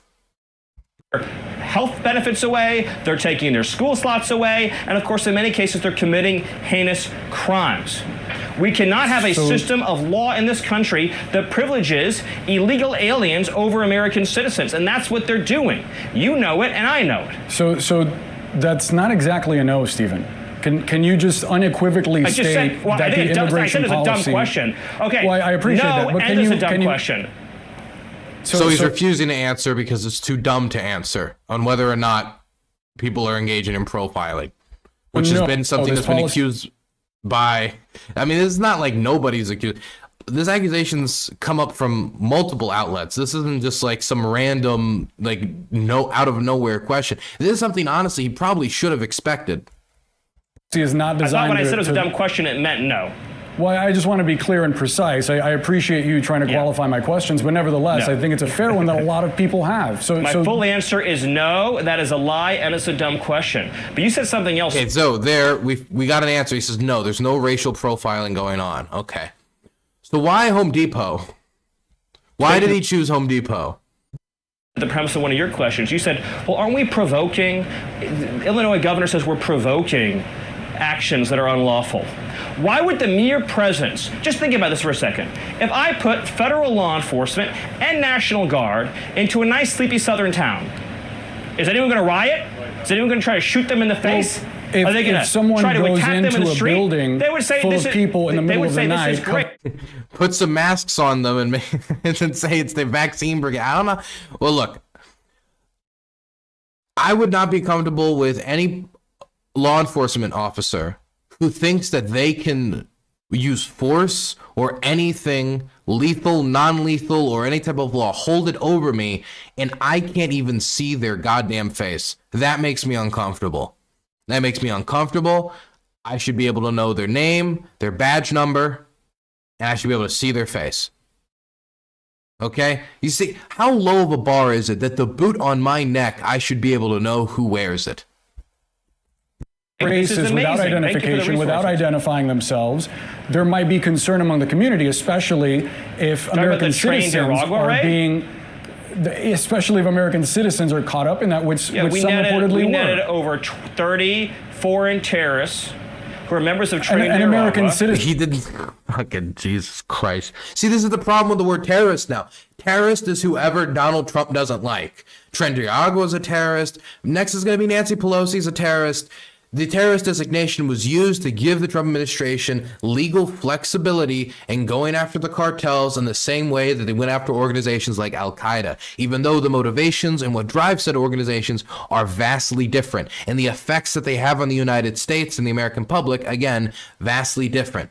And what Trendiaragua does not have the intent of destroying the United States for some political purpose or to liberate the land. There's not a hostage taking ask there. Terrorism is, you're trying to use force and terror for a specific ask for end purpose. This is why the administration failed to bring terrorism charges against Luigi Mangione, because they couldn't prove that there was actually a discernible demand that Luigi put forward. What's the demand by the cartels? Money? Give me money. I want money and I'll scalp you for it. That's evil. That's bad. That's not good. They ship poison in the United States. But at the end of the day, that's not how people would classically define terrorism, as a non-state actor trying to use political violence as a means to an end, meaning you would need a certain demand, whether it be the institution of Sharia, or the banning of certain, whatever it could be. But the word terrorism here is just so we can associate these people with slingshots, cardboard signs, and dyed hair with Al-Qaeda. It's to create turn these college campus crusade, social justice crusaders who, might be annoying, might be, throwing rocks at law enforcement, might even be doing things that are bad, but you wouldn't describe it as terrorism classically. You would describe it as rioting. It's the type of thing where you might spend a few weeks in the slammer for, pay a really big fine for, but instead are now using words like terrorism, which are going to be more associated with 20 years in prison. So we got to be, or more, if you ever get out of prison. It's terrorism after all. But that's the purpose of this word. It's supposed to be disarming. By the way, apprehended in they torture women and children. Those American citizens are now safe from Trendiaragua. There was a case recently in Washington State. But isn't that enough reason for some people to demonstrate and say that they disagree with that policy? They took a power drill. Isn't it enough for some people? Well, by the way. Hey, Stephen, first of all, let me finish the story. TDA took a power drill and drilled a hole through a woman's hand. Understood. Through her hand. We have to leave the conversation there because we're short on time, but nevertheless, we do appreciate you making the time for us and coming on CNN and sharing your point of view. Always. Illinois. Back to the cave he goes. Back to his cocoon, his upside down bat branch, his favorite one. Whatever rock he sunbathes on in order to sustain life.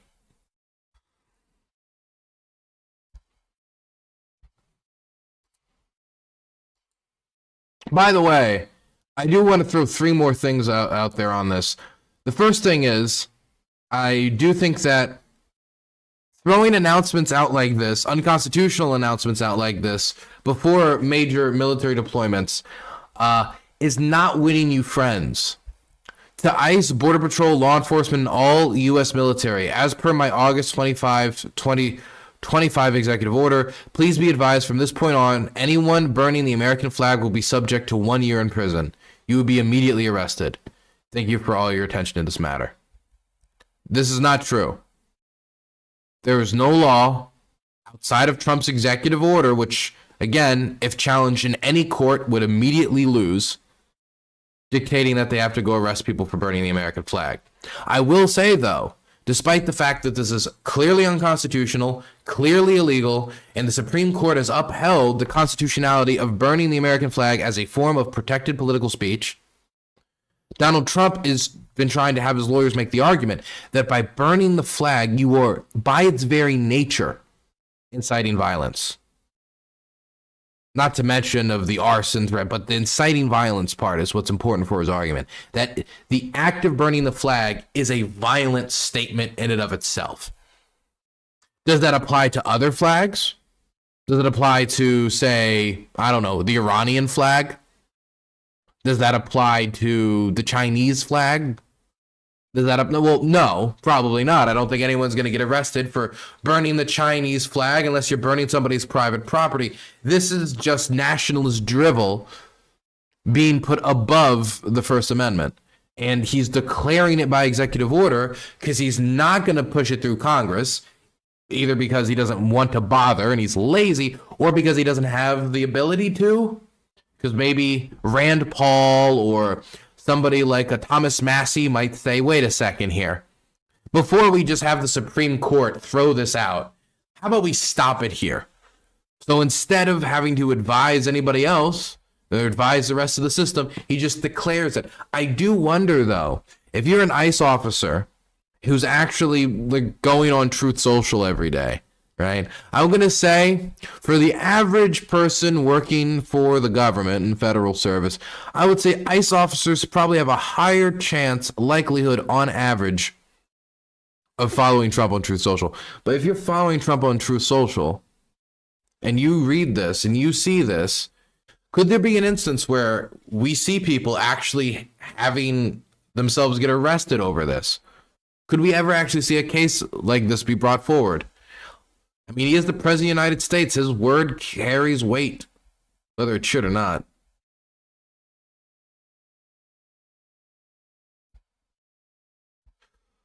I wanted to show Governor Pritzker and what he said about the deployment of the National Guard to Chicago, Illinois, because Trump tried to deploy the California National Guard, but that was blocked.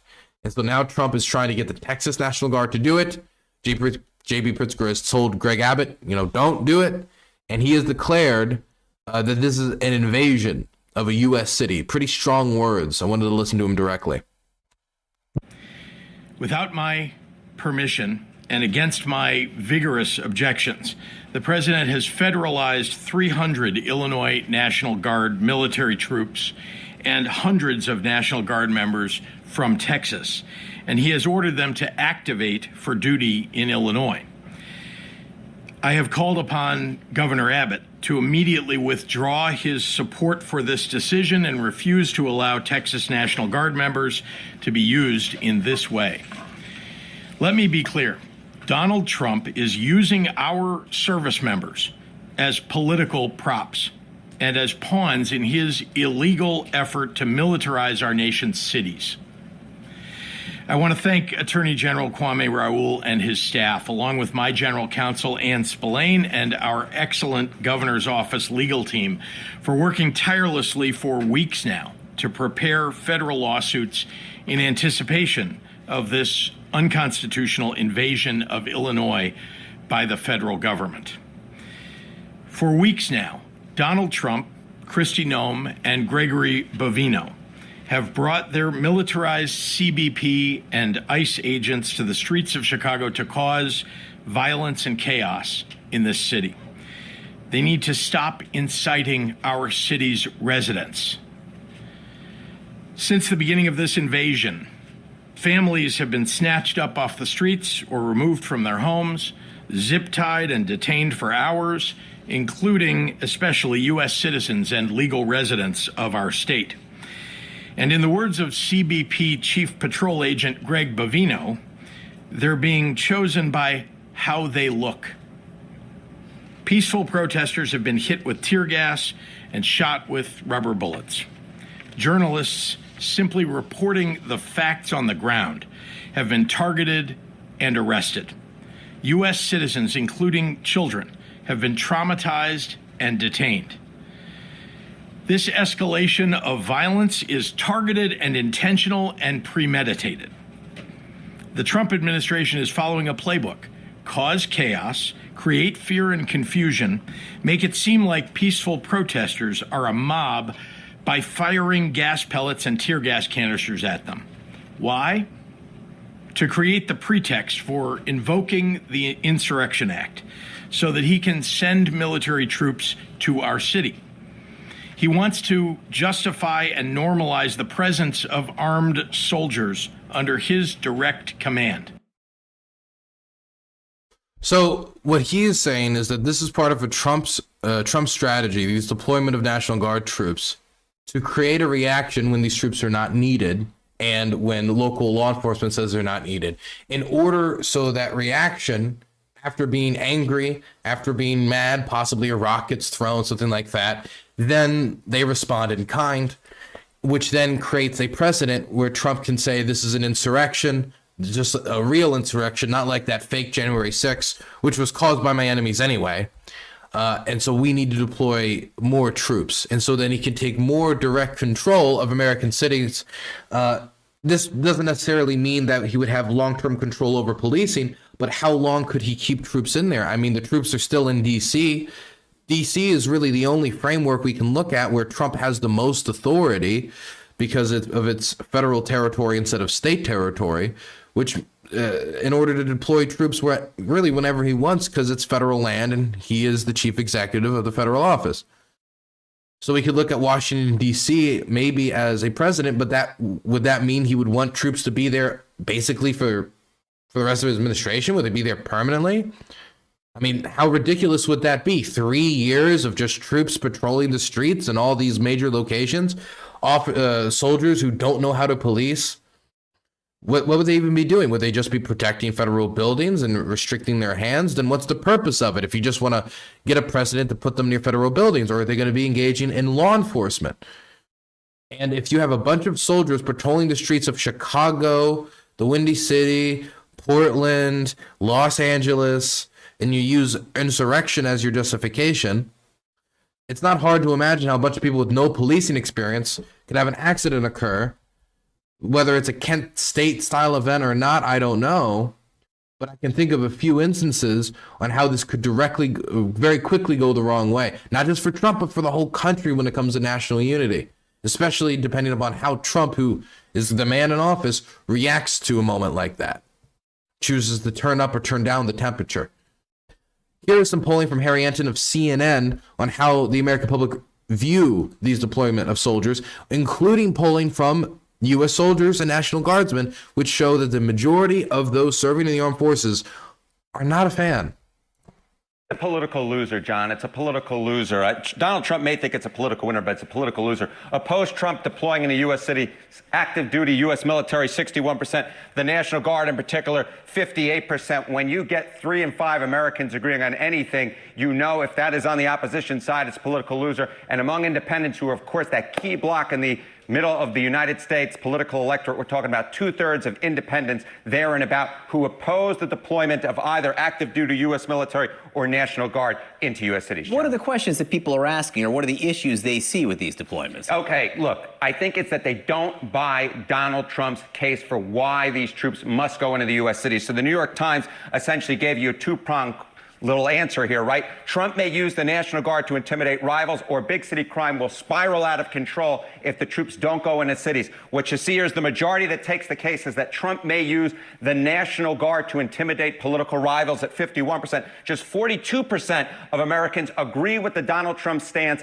that, in fact, big city crime will spiral out of control if the National Guard doesn't go into U.S. cities. So essentially what we're seeing here is Donald Trump's making a case, the Democratic opposition's making another case, and the Democratic opposition's case is winning here, and that is a big reason why what you see is you get about 3 in 5 Americans saying they don't want troops going into U.S. cities. You have another really interesting way at looking at this. That President Trump seems uniquely focused on Portland, on Memphis, on these cities and crime there. What do voters think he should be focused on? Okay, so if you saw the opening slide on this segment, right, it was, has Trump taken his eye off the ball? The American people believe, yes, John Berman, Donald Trump has taken his eye off the ball. There is too much focus on putting troops in the U.S. cities. 52%, the majority of Americans agree that the Trump administration is focusing too much on that. Where do they want them to go? They want them to focus on lowering prices. 75% say there is too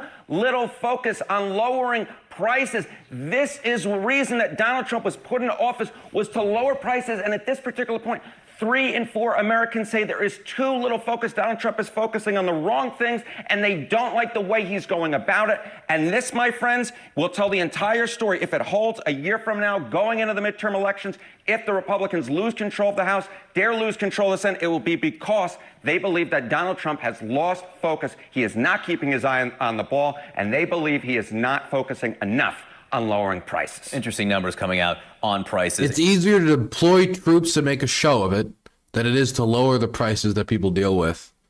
It's also easier to go after vulnerable people than it is to go after the buyers of influence who control our economy to restructure it. Also, real important issue, Donald Trump's thoughts on Bad Bunny. He's a Puerto Rican musician who makes trap music in Spanish.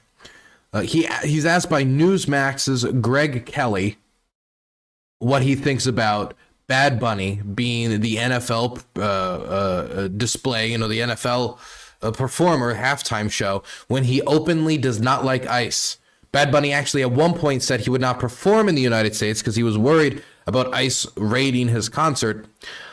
Then he was offered money from the Super Bowl and said, never mind. There have been Trump officials who have said that there will be ICE agents, immigration's CBD officials, patrolling this Super Bowl looking for those to snatch. The NFL just chose the Bad Bunny Rabbit or whatever his name, this guy who hates ICE. He doesn't like you. He accuses everything he doesn't like of racism. Do you think maybe we should just kind of entertain blowing off the NFL like a boycott or something along those lines? This guy does not seem like a unifying entertainer, and a lot of folks don't even know who he is. I never heard of him. I don't know who he is. I don't know why they're doing it. It's like crazy. And then they blame it on some promoter that they hired to pick up entertainment. I think it's absolutely ridiculous. And while we're at it, I'd like them to change the kickoff rule, which looks ridiculous, where the ball is kicked and the ball is floating in the air and everyone's standing there watching it. It's ridiculous. It's not any safer than the regular kickoff. I think it just looks so terrible. I think it really demeans football, to be honest with you. It's a great game, but it demeans football. Do you know what I mean by that? The kickoff rule, the new kickoff rule. It's ridiculous.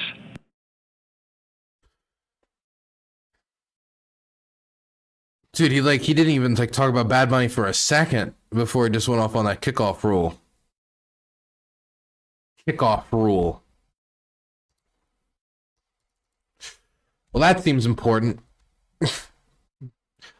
More important, did you see what Trump said about pardoning Ghislaine Maxwell? So, Ghislaine Maxwell, for those of you who might not recall, was Jeffrey Epstein's fixer who helped him traffic children, right?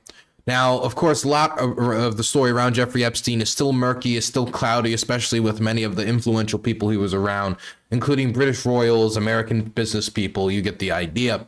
American politicians. Which one? I don't know. You can guess. But well, many actually, but especially a certain special one. Anyway, his fixer talked and had conversations with those in the Trump administration. And after those conversations with those in the Trump administration, where she released a statement where she said personally, Trump? Oh no, him and Jeffrey, I've never seen Trump engage in any irreputable behavior towards a young girl. I've never seen such a thing. She was then moved to a lower security prison where she had more liberties. Mind you, it is not a prison that is usually detaining people of her style of crime, so her being moved this late into imprisonment to this prison, right after giving this statement to the Trump administration, made people think, is the Trump administration giving her better treatment in order for this sex trafficker to polish the president's image? This suspicion has only grown today after Trump was asked whether or not he would pardon Ghislaine Maxwell off of this suspicion, and he responded that he would speak to the Department of Justice. Its term today, Mr. President. Say it. The Supreme Court is back, and they rejected today an appeal by Ghislaine Maxwell to overturn her conviction. That means her only chance of getting out of prison is a pardon from you. Is that something you're... Who are we talking about? Ghislaine Maxwell. I haven't heard the name in so long. I can say this, that I'd have to take a look at it. Haven't heard the name in so long. The last time he talked about this was less than a month ago. Trump lives in his own little time portal. Is that I'd have to take a look at it. I would have to take a look. Did they reject that? She wanted to appeal her conviction. And what happened? They said that they were not going to hear her appeal. I see. Well, I'll take a look at it. I will speak to the DOJ. I wouldn't consider it or not consider it. I don't know anything about it. So, but I will speak to the DOJ. Why would she be a candidate for clemency, sir? I don't know. I mean, I'd have to speak to the DOJ. I'll look at it. I have a lot of people have asked me for pardons. I call him Puff Daddy has asked me for a pardon. But she was convicted of child sex trafficking.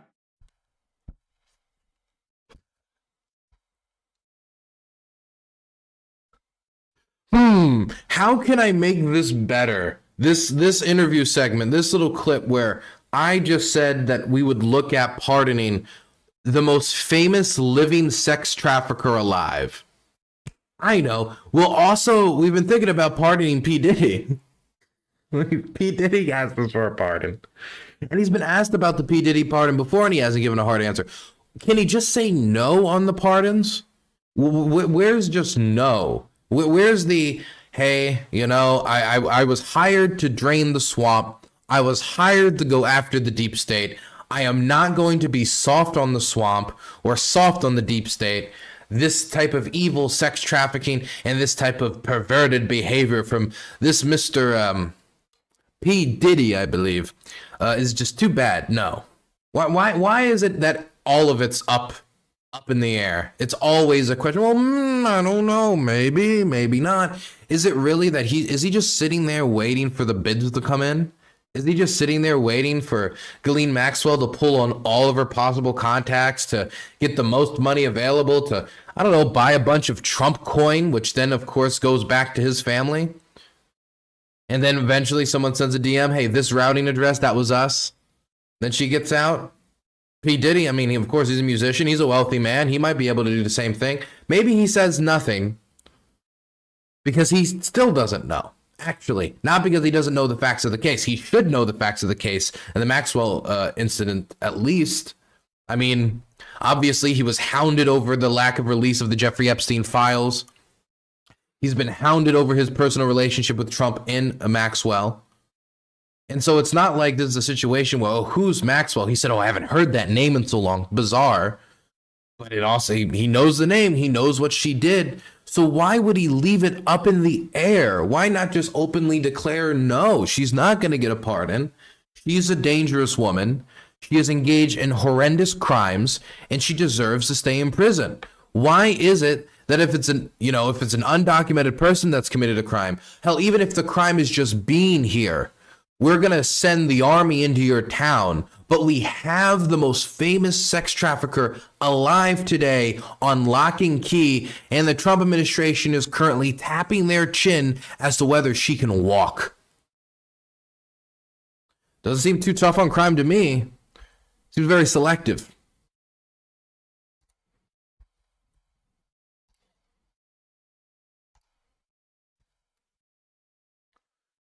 You guys see what Trump had to say about Fox News today, as the media has not come out with the accolades for him energetically enough.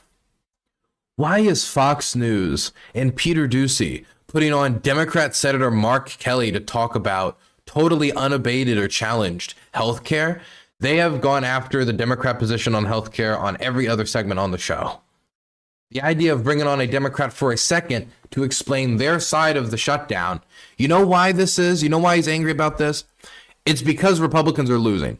It's because when you look at the polling number, whether you look at Marxist or any of the other polls, all of them show Republicans getting majority of the blame for the shutdown. The lowest number I saw was -7 for Republicans. The highest number I saw was between 15 and 17, meaning the median is within the double digits. So a plurality of Americans, not a majority, but a plurality of Americans blame Republicans for the shutdown. And the longer this becomes a discussion about healthcare, and the more of these tax credits that are taken back and then premiums subsequently increase, the longer that goes on, the more trouble it's going to be. Not to mention, just the base fact, Republicans control the presidency, Republicans control Congress, they control the House and Senate, and debatably, depending on how partisan you would admit the Supreme Court is, you could talk about control of the Supreme Court. And not to mention, they've gotten many of recent years judges and court appointments. So, yeah, Republicans see the government shut down. Americans see the government shut down. Republicans control the government. They point. The fake spin is so bad for Republicans that it is hard to believe that we win. It will be very unfair in the future when they don't have Trump to fight for them. Therefore, why did he put himself in parentheses? Therefore, we should fix it now. I'm watching this interview. It just doesn't end. Fox should either get on board or get off board now. But at some point, it just doesn't make any difference to me. That's not how news organizations are supposed to work. News organizations are supposed to report the news, not get on board with a politician. They suck up the ratings because of us and then spin them in the Democrats' direction. They refuse to put up polls that correctly show me at 65% in popularity, a Republican record. There's no poll that shows him anywhere near to 65%. The best polls I've seen have him within a 3 to 4 percentage points of a positive rating, meaning that if he gets 3 or 4 more points, he might have a positive rating. But if I have a fake bad poll, many of which are done by Fox, one of the worst pollsters out there is Fox News, they put them up immediately and with gutso. Republicans are so tired of this fight with Fox, always trying to be so politically correct. Thank you for your attention to this matter. He got to stop putting that at the end of it.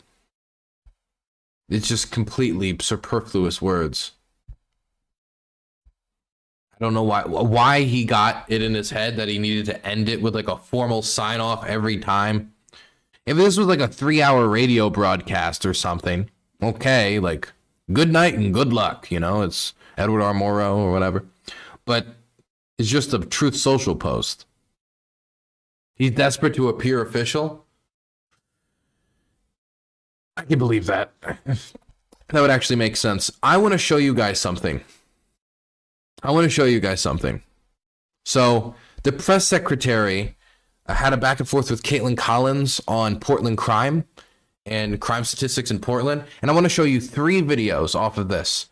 What the rapid response account for the White House posted for the Trump administration, what the full interaction actually was, and then an interview that Caitlin Collins did with the chief of police in Portland.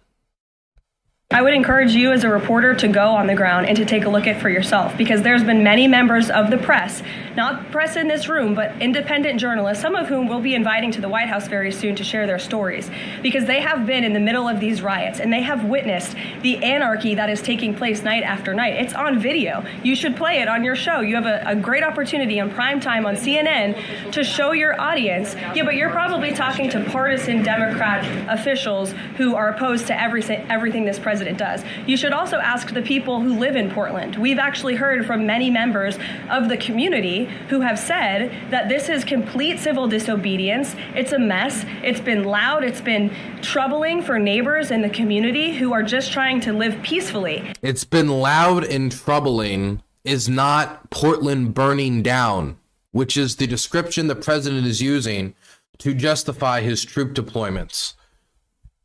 The American people are allowed to be loud. These people are not there to peacefully protest. They are there to cause mayhem and havoc. Mayhem and havoc. Now, here's the actual full interaction back and forth included with Caitlin's question. A federal judge over the weekend that the president had appointed to the bench in his first term in office basically argued that he could not deploy other states' National Guards to Portland. Why do you think they didn't include the part where she said that the judge that struck down Trump's deployment of troops to Portland was a judge that Trump appointed?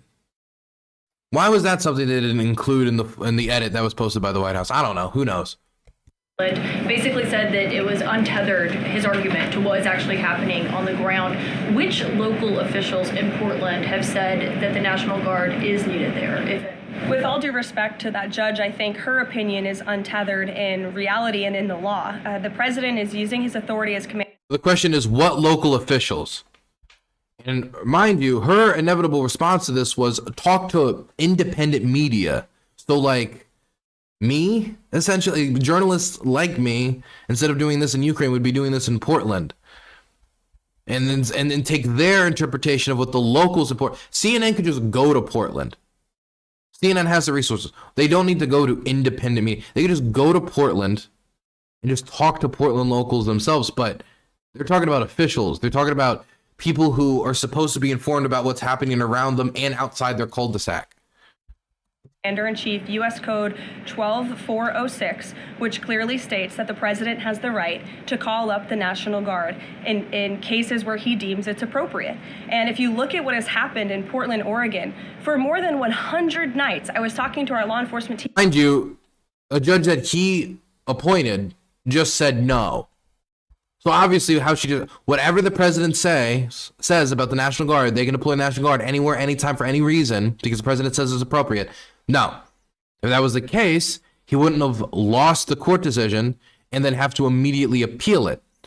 Whether or not he can eventually send troops to Portland, the assertion that he can send them anywhere at any time for any reason, so they can deploy him in, somewhere because they don't like Reverend Al Sharpton and he's speaking there, any reason whatsoever, it wouldn't have been blocked if that was the case, because that would suggest that there's real reasons that these troop deployments could be blocked.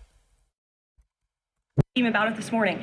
For more than 100 days, night after night after night, the ICE facility has been really under siege by these anarchists outside. They have been disrespecting law enforcement. They've been inciting violence. We saw, again, a guillotine rolled out in front of this federal building.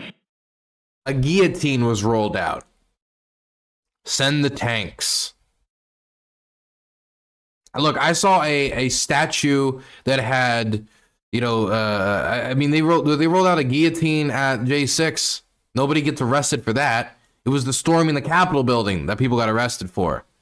All the people that Trump pardoned, I mean.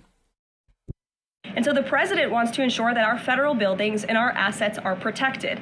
And that's exactly what he's trying to do. And ultimately, in the case in Los Angeles, that judge ruled in the Ninth Circuit, that panel of judges ruled that those troops could remain and that the president was well within his authority that they could remain to guard federal buildings and just to guard federal buildings, which was never up to question.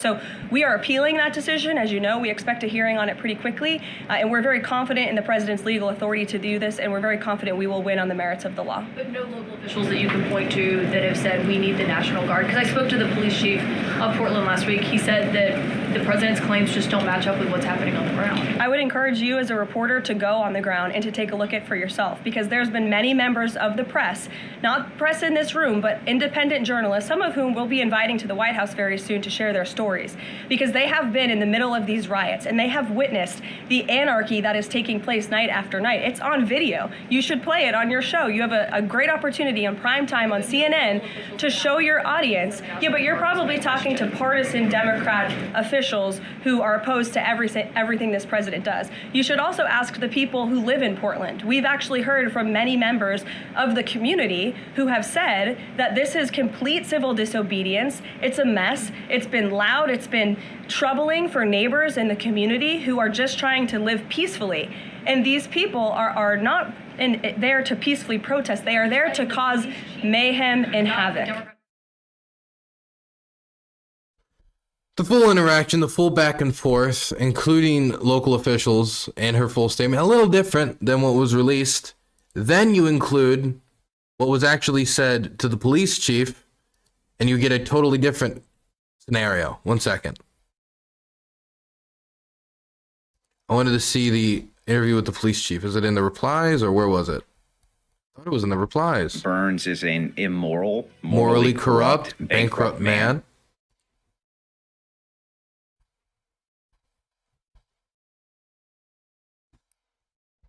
Who donated? Thank you, General Mark, for the tier 1 sub. Meets up for 32 months. No more beards, long hair, superficial individual expression. We're going to cut our hair, shave our beards, and adhere to standards. The era of unprofessional appearance is over. No more beardos. No more beardos, everyone. The beardos have been shut down. No more beardos. I'm looking for her interview with the police chief. We had the police chief interview up. Could have sworn.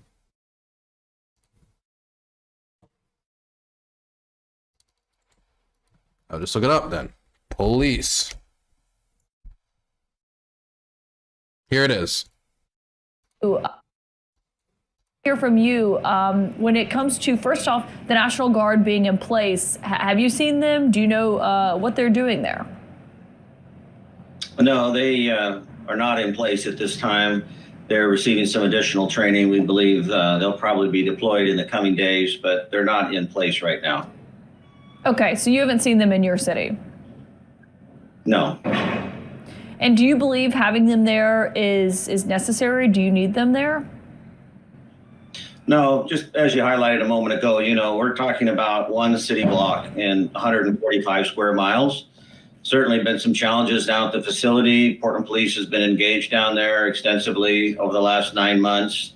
We've made over 20 arrests ourselves. We've conducting assault investigations ongoing. We're working closely with our federal partners, but the facility itself is managed and governed by the Federal Protective Service, and they have responsibility for that. And the incidents you speak of, for example, last night, occurring on their property. But Portland is very much engaged. And once again, this is just one small block in a big city that we're trying to manage for all of Portlanders. And so for people who aren't in Portland, and what we've heard from federal officials describing what they say is the situation on the ground there, you're saying that doesn't align with what you've seen and what your officers have seen. Correct. I mean, the city is in a tremendous state of renewal. We recognize that 20 and 21 were some tough times, but 2025, we see crime down double digits in nearly all major categories. We're seeing, high return foot traffic downtown.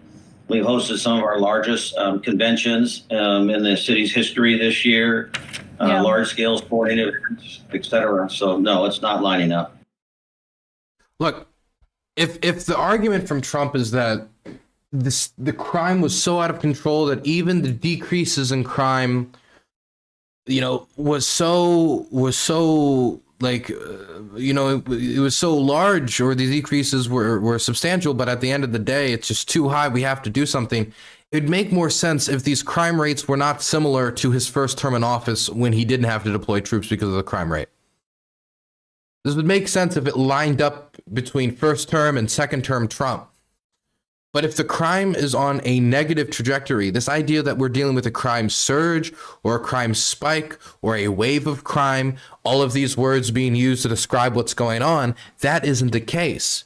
You would have to be talking about a slight decrease in crime and saying that the decrease is not fast enough, therefore we have to but that's not the argument he made. That would be a totally different national discussion. The discussion he made is that there is a spike in crime without having the data to prove it.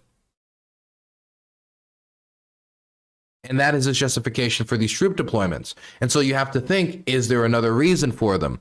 Is the hope really that just the presence of these troops is going to bring down crime in a maybe measurable way? It's going to be kind of hard to measure what caused it, especially if there's already a downward trajectory of crime that they could then take credit for. But is the idea that you would deploy these troops, wait for some decrease in crime, and then claim that decrease in crime from the presence of these troops doing patrols, maybe scaring some criminals away, or maybe just previous trends continuing as is? Or is there another purpose as to why he wants to get these troops in major Democrat cities across the country, in major locations where the president is not appreciated?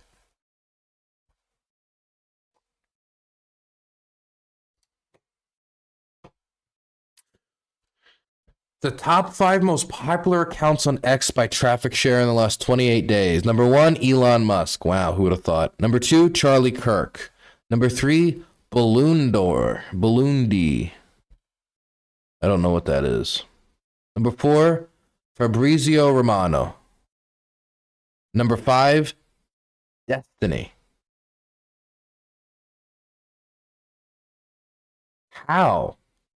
If you look at every single other account, it's in the the lowest account for followers is Balloon Door at 2.7, followed by Fabrizio Romano, followed by Charlie Kirk actually, then Fabrizio Romano before Elon. Destiny's sitting at like 300,000, and he's top 5. How'd that happen?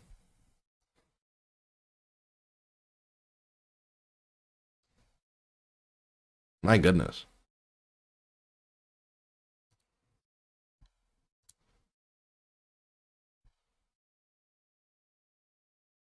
Fabrizio Romano mentioned. I have no clue who that is. Let me look it up. Italian sports writer. The only sports writers that I listen to are boxer writers. I listen to boxing stuff. I should get a subscription to Ring Magazine, but I can't afford it. It's too expensive, magazine subscriptions. I only get one, and it's Foreign Affairs. It's for work. I used to get boxing magazines when I was boxing regularly, but just any type of monthly fee is kind of difficult.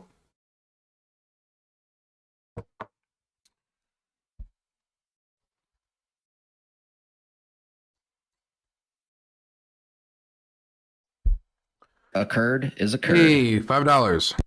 RS385 has donated $5. Dylan, Merck just got back from the Portland protest. Would be good to get a first-hand account of the situation there. That is not a bad idea. Is Mercado live right now, actually? That would be a cool conversation we could have.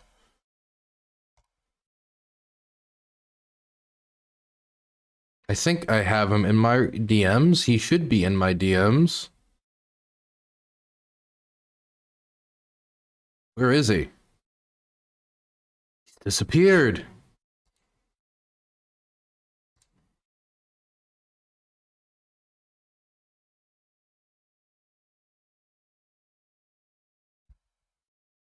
Maybe I must him on Twitter.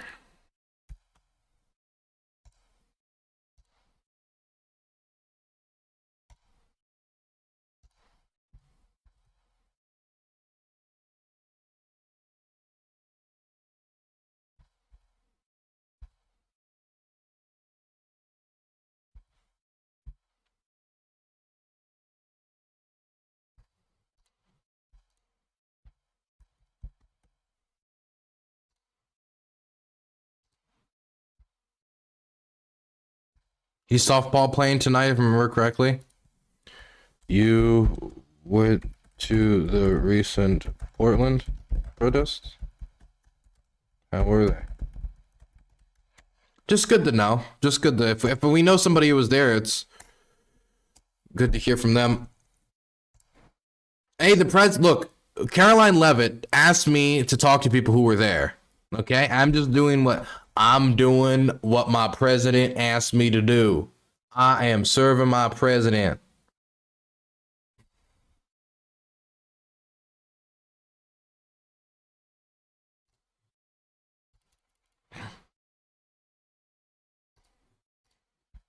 Do not stop me from supporting such a brave, beautiful soul, Donald J. Trump.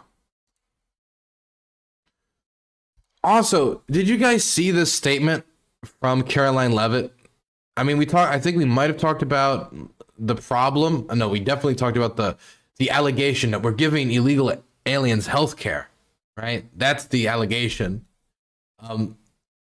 We're not.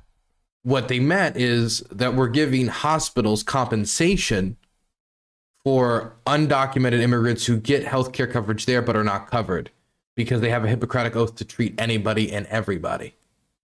But this is still the betrayal that is being showed by Caroline Levitt. And it is an undisputed fact, a fact that under the Biden administration, illegal aliens were absolutely receiving taxpayer-funded health care benefits. In fact, in fiscal year 2024, Medicaid costs for emergency services for illegal immigrants skyrocketed by 142% from the previous year to $9.1 billion. That's $9.1 billion taxpayer dollars that were going to emergency services for illegals. Between President Trump's last full fiscal year under his first administration and Joe Biden's last full fiscal year, Medicaid spending on emergency services for illegal immigrants nearly tripled. There was an increase of 196. If that's true, what she just said, just to put that out there, that Medicaid services for undocumented people tripled once Biden got in office from Trump. Doesn't that mean that undocumented people were getting Medicaid services under Donald J. Trump? Now look, is this even relevant? Probably not. This has to do with state level care. This has to do with, since federal funds cannot be used for undocumented citizens, this has to do with state governments expanding their Medicaid program with state funds to include undocumented people because they have concluded that it would be better for their community and it would be better for everybody involved. That's what they've concluded. The federal government doesn't need to agree with it, and the federal government doesn't have to fund it. But that was something that was happening under Trump as well. And if we're talking about the ER visits, that, you know, the treatment that has to be done by the Hippocratic Oath, well, then that's a different question. 6% between 2020 and 2024. And I have a chart here for you, and I'm more than happy to email it to you. I'd also like to add, because some were asking dishonest questions yesterday about emergency rooms. In Southern California, according to healthcare professionals in 2023, under the Biden administration, Southern California's, quote, entire healthcare system was being bombarded with illegal immigrants and forcing American patients to endure longer wait times. In Denver, Colorado, the CEO of Denver Health stated that 8,000 illegal immigrants made 20,000 visits to the city's health system in 2023, leaving an uncompensated bill totaling over $10 million. So when an illegal alien goes to the emergency room, who's paying for it? The American taxpayer. The main safety net hospital in Denver had to turn away patients due to the massive influx of illegal immigrants into the community, and UC Health hospitals in 2024 reported their system was under stress from an increasing number of migrants. As a result, according to the head of emergency departments and urgent cares across the hospital system, quote, access is impeded for everyone. These are healthcare professionals who dealt with this directly, and there's a lot more where that came from. It is an undisputed fact that Democrats want to give taxpayer-funded healthcare benefits to illegal immigrants, period. So does Trump. So does Trump. I mean, really, under the framing, look, and by the way, what she's saying about undocumented people going into ER rooms for care, that is a real problem. If the only option you have is the ER because you don't have coverage, then people will go to the ER room and then try to, get coverage in whatever way they can, because people will do anything but die because people have every motivation not to.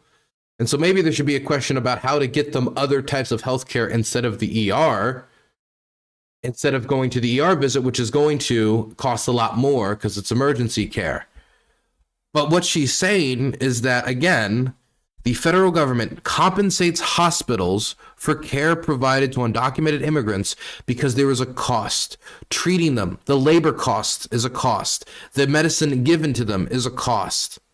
The cost to run the hospital generally, all costs that are borne by the hospital when a person who cannot pay for the bill comes in and gets services. But due to the federal law approved by both Democrats and Republicans many decades ago, before I was alive, these people have to give oath, because of their oath, the Hippocratic Oath, they have to give care to anybody who comes in and is undocumented. Otherwise, it doesn't matter.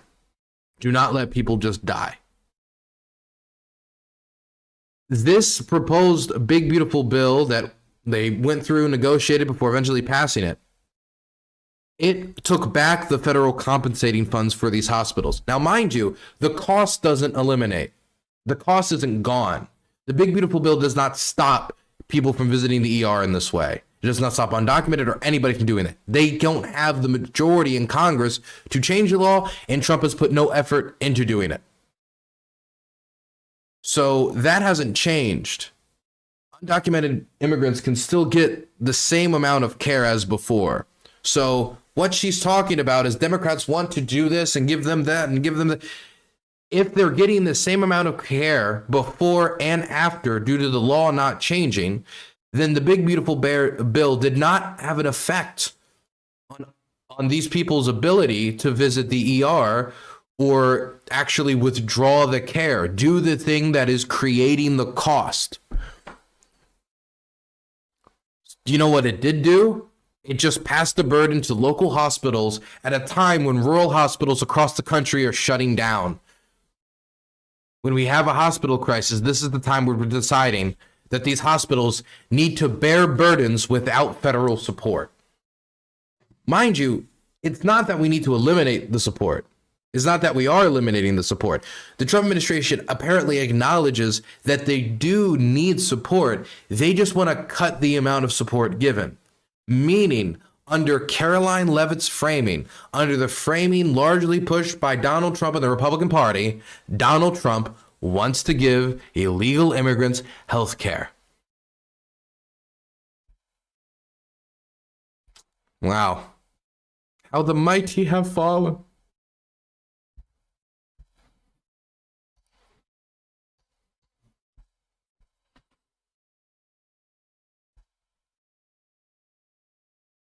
Wait, what? Do you not understand? I'll explain it one more time. Donald Trump's big, beautiful bill cuts the fund that gives hospital compensation in order to, get services and such for these people in the ER room that they have to give them no matter what. Hippocratic oath. But it doesn't eliminate it, meaning that the Trump government, the Trump administration, still wants to give under their framing. I don't agree to this framing, but under their framing, still wants to give undocumented people health care. They just think it should be less. Mind you, none of this affects the amount of health care these people can take out. All it will do is burden the hospitals that are already facing shutdowns. So we're posturing with the only victim not being the vulnerable undocumented people, just the vulnerable hospitals that are providing community support, and that people would rather not see shut down, so they have to drive 2 or 3 counties over in order to get health care.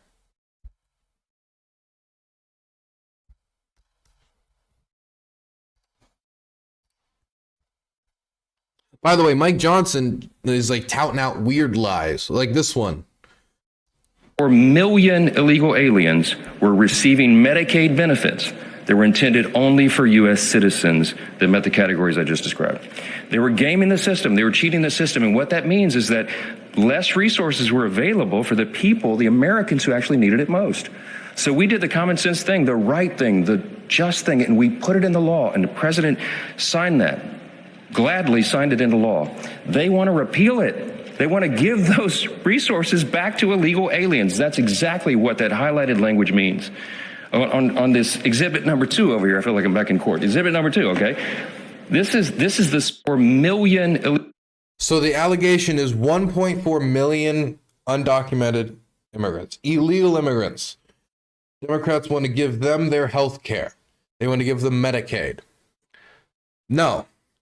The only thing he could be referencing is that part of the big, beautiful bill was taking away the ability for people to participate in the Obamacare marketplace if you are a refugee, an asylum seeker, or certain categories of abused women and girls and young children that have fled to the United States. And what that did was gave them the ability to purchase cheaper healthcare options in the United States. These are people who are here legally as part of refugee programs, part of asylum seeking programs. For example, Ukrainians would be covered by a lot of this. Are they illegal immigrants? No, they came here because they were fleeing a war. But he says illegal immigrants. So in your head, instead of it being a Ukrainian who fled a war or a abused family who fled because they didn't want to be beaten to death, instead, it's a gang-banging member of trendy Aragua who's going to victimize your grandmother in the night. Why? Why? I mean, this is a stupid lie. If all he had to do was say the word non-citizens without explicitly saying that we're specifically talking about refugees and displaced people, which I still think would repulse people on a basic level, but he could have just said non-citizens, but he didn't want to. He had to instead lie. And the reason I know it's this is because it's 1.4 is the exact amount that were kicked off of the rolls. And hell, even Grok, someone here said, is there evidence 1.4 million illegal immigrants were receiving Medicaid? Grok's down here even talking about it. No, Elon's AI. There is no evidence that 1.4 million illegal immigrants receive full Medicaid benefits, as they are ineligible under federal law. Fact checkers like factcheck.org and the New York Times report the figure misrepresents a CBO estimate of a 1.4 million non-citizen potential losing state-funded coverage. Non-citizen, those that are refugees and displaced people.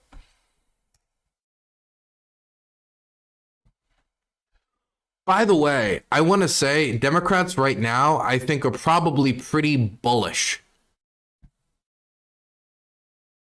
I do think Democrats right now are bullish. I saw that one independent who tends to caucus with the Democrats, Angus King, he was the only one of 3 people that voted in favor of the clean CR, as Mike Johnson's talking about, the clean resolution that would kick the can down the road up till November, close to the end of the year, that Democrats have been pushing against because they say premiums will increase in the meantime. And by the time that you get ready for January, February premiums, these insurance companies, while we're negotiating it, will already have those premiums prepared, ready to charge people, and people will see the health insurance costs go up. Well, again, right now the polling shows Republicans are getting a plurality of the blame, which seems to have shocked some Republican leaders as they are scrambling to run to the TV stations to see if they can push back against this narrative. And this momentum has seen Angus King start to back off, saying, well, maybe we can hold out on the government shutdown. Well, maybe we can hold out on XYZ. And the reason why is the healthcare debate.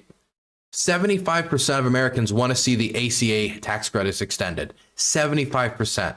There is no issue that Trump is pushing forward on that pulls that well, whether it be his ICE deportations, whether it be his economic agenda, whether it be his cultural agenda.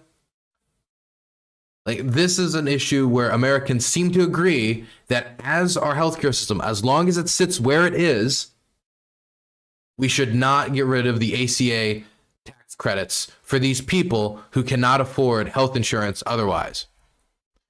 And in response, they haven't had much to say, Mike Johnson, besides we will negotiate.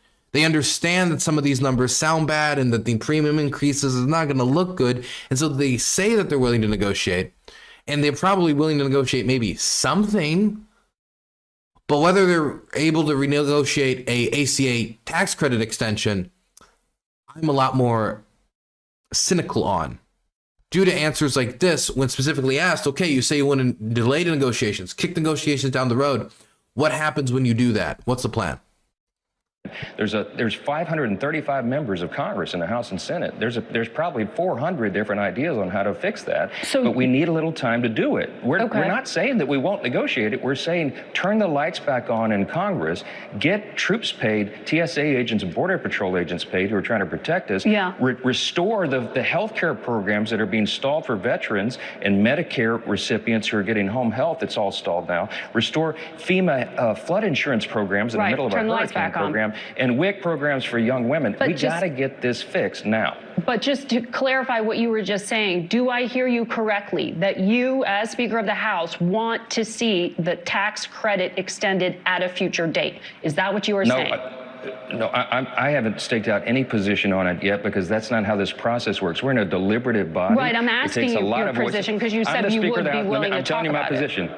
I'm the Speaker of the House. What I have to do is draw consensus among 435 members of my body. I don't get out and project what the final conclusion is going to be. And I've told Chuck Schumer and Hakeem Jeffries most recently in the Oval Office with the president just 5-6 days ago, keep the government open so that we can do that job. We were always planning to do that. So, inconclusive on whether or not they would extend the ACA tax credit, given the time to do it November into December. And I have to ask, if they cut it in the first place, why would we think that they want to extend it? Bill Maher, somebody who I would say is a professional fence sitter when it comes to Donald Trump and the administration, really went pretty hard on this issue, going as far as to say that Republicans have a bizarre obsession with, and I quote, taking people's health care away. Now, this is a show that does appeal to a myriad of independents and even some center-right Republicans. And so this is programming that is not just being shot into the household of every MSNBC consumer. Not following this, what's going on here is that during COVID, they expanded the Obamacare credits so that people could get health care. I've never understood, by the way, the bizarre Republican obsession with taking health care away from people. No. First of all, Mitt Romney did it in Massachusetts, and it was a Republican idea. Like, people are getting free health care in the emergency room. Let's stop that. No freeloaders. We're Republicans. I just don't get it. Why they have, how many times did they try to kill Obamacare? Then they did get rid of the mandate. It still survived. But this is the only leverage Democrats have. Democrats want to restore this and some of the Medicaid cuts. This is about health care. Democrats think this is the one issue we have, and this is the one leverage we have, which is to shut down the government, because after all, they don't have any other power. And the question I'm asking is, who's going to win this? Can they, because people will lose that. Kaiser predicts premium payments in 26 will more than double if the ACA enhanced premium tax credits expire. Can the pain that people feel be connected to the Trump administration? This has been the hard thing for Democrats always. Can you connect the pain to the people providing it? Can you connect the pain to the people providing it? Well, I think they have a decent starting position from the fact that, again, the American people are blaming the Republicans through a plurality, and I think that's largely due to the fact of who controls the levers of Congress. So from that starting position, from being the opposition, end, start, period, end of paragraph, you are the opposition in all ways, in every category, that puts them in a good position to do it. And as long as they keep pushing on this issue that, again, polls well, this might end up becoming a political loser for Republicans, where there might be people in the House and Senate who might start considering maybe we should find a shorter term solution to this, or at least extend these tax credits to the end of 2027 and figure something out, so we can X, Y, Z. But Mike Johnson doesn't want to add that big $1.5 trillion price tag with those extensions at the same time where they've already increased the deficit through large-scale tax cuts and not being willing to make the cuts that are necessary to make up for them. After Republicans from districts that would be hardest hit from those cuts protests, and in order to get it through the end state and in order to get it over the line when you have such a small majority, they had to make some difficult financial decisions, which meant no difficult financial decision. Just spend away and cut taxes away.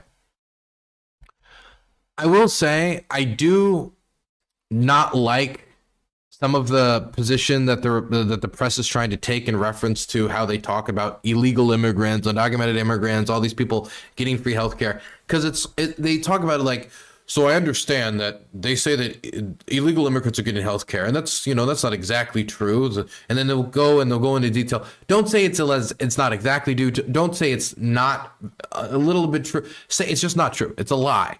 It's a lie that was thrown out very early because a discussion about healthcare costs in this country does not favor the incumbent party, who has done nothing about it during his first term and has so far done nothing about it in his second term, after he talked so much about the cost of living on the campaign trail. And so instead of having that conversation, they would much rather have a conversation of, are illegals getting health care? Are they not getting health care? Well, let's have a discussion about debates of the facts, and okay, let's see if we can somehow whittle down this position so something is true. So maybe it's not that undocumented immigrants are getting health care. Well, maybe it is that people who are legally here as refugees are getting health care, and we can count that. No, they don't count that, because that's a totally different sentence. But they're playing patty cake with it. Whether or not this is due to some concern about crackdown from the top after the FCC has shown itself to act like an attack dog towards the press and towards those who are critical towards the United States president, or this is just them trying to play this type of bipartisan middle of the field. To be a nonpartisan, you have to not be scared of partisan backlash or even think about partisan framing when you go out there and you ask these questions. Because if you do, then what you're doing is still allowing the partisanship to control you. Even if you're not allowing them to lead you around like a dog, you're still running away from them. You're still being herded. So, Senator, Republicans say what you're really fighting for is taxpayer dollars for, as they put it, illegal aliens. I know that's not strictly true, but there is a provision. Excuse me, not strictly true. It's not true directly, but flat-out lie. It is a flat-out lie. The way that they frame it. There is nothing in Medicare that permits one undocumented immigrant to get $1 of assistance. Senator, if you let me finish the question.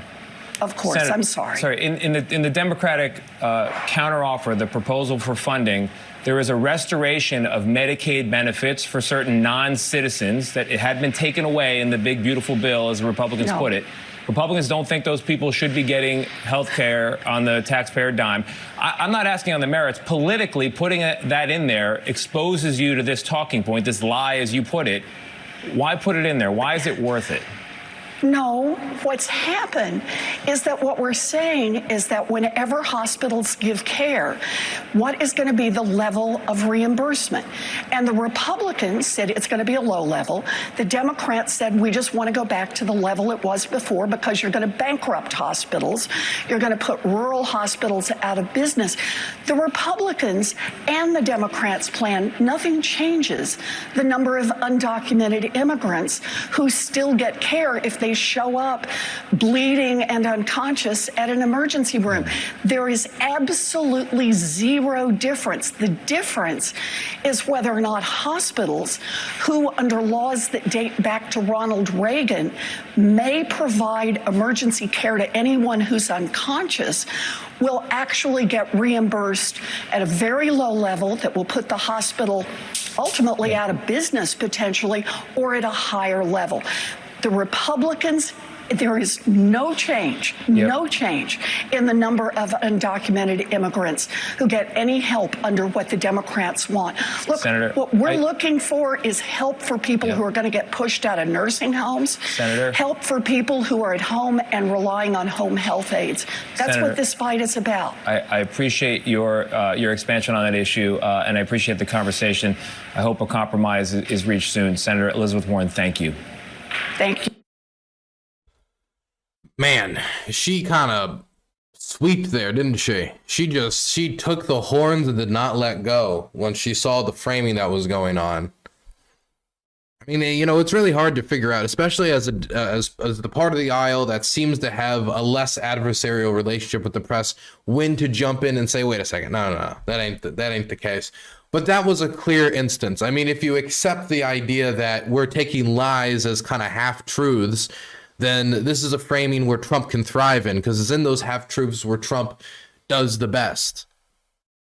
Like, well, they're eating dogs, they're eating cats. Well, they might not be eating dogs, they might not be eating cats, but I heard that there was an instance somewhere where an undocumented immigrant shot a duck once and then took it and ate it over their backyard. So that might be totally true, but there was this one time at this over area, and then you're no longer just saying, dude, stop fucking lying, let's talk policy.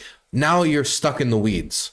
And so I think she cut through this quite well. Gotta say, of course, as I don't want to say a retired Bernie bro, a Bernie bro in slumber, maybe. As long as Bernie breathes, we're all in slumber a little bit. It's still a little bitter over how 2020 went, especially the later stages of the primary process as we headed into Super Tuesday, and her refusal to drop out of the race, considering that the progressive wing of the party really should have consolidated, at least to negotiate for a better position. Either way, she has been one of the better senators, I think, when it comes to dealing with the press and public speaking on issues like this.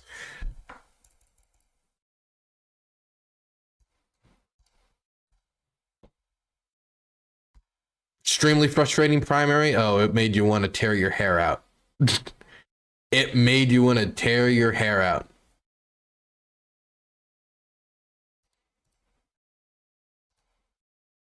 Did you guys see that South Carolina judge, Diane Goodstein, one of the judges that have been handling the Trump case, not a Trump friend? We would say this is not a Trump sycophant judge.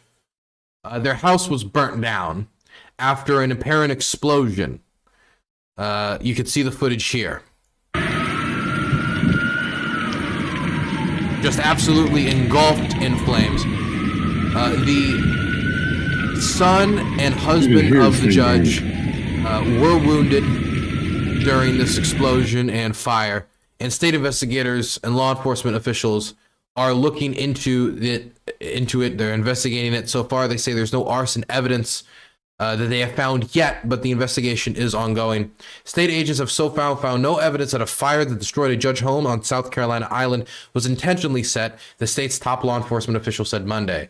The Saturday blaze nearly burned to the ground the house listed in property records as owned by Circuit Judge Diane Goodstein on a remote part of Edisto Island, authorities said. The investigation is still active and ongoing, and agents will issue a report when they are finished and determine the cause. At this time, there is no evidence to indicate the fire was intentionally set.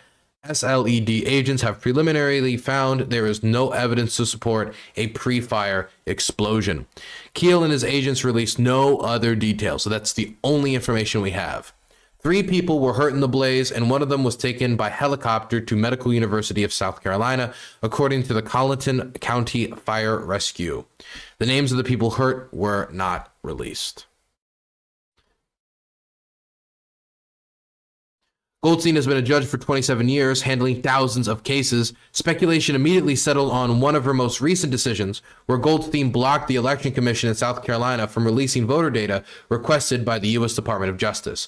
Her restraining order was lifted about a week later by the state Supreme Court, who said Goldstein had failed to detail if the voter who sued would suffer irreparable harm or proved she was likely to win the suit on the merits. Keel's agency almost never released statements while investigations are ongoing beyond the basic facts, but the last sentence of the statement on Monday indicated why he made an exception. I urge our citizens, elected officials, and members of the press to exercise good judgment and not share information that has not been verified. The General Assembly elects judges in South Carolina, and when Goldstein last ran for her seat in 2022, the Judicial Merit Screening Commission noted her sterling reputation and temperament and called her an asset to the state. Nearly 2 decades ago, she presided over a civil lawsuit that led to a $12 million settlement between victims of sexual abuse and the Roman Catholic Diocese of Charleston.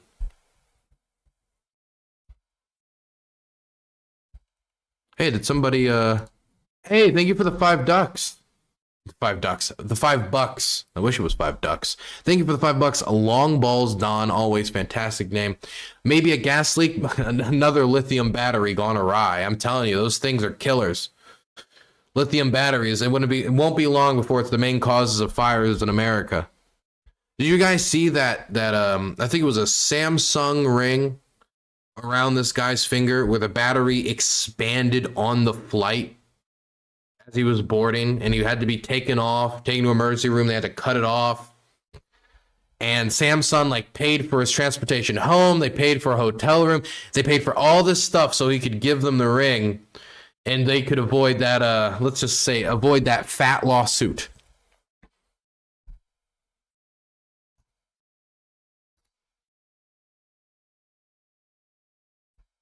Lithium batteries, terrifying.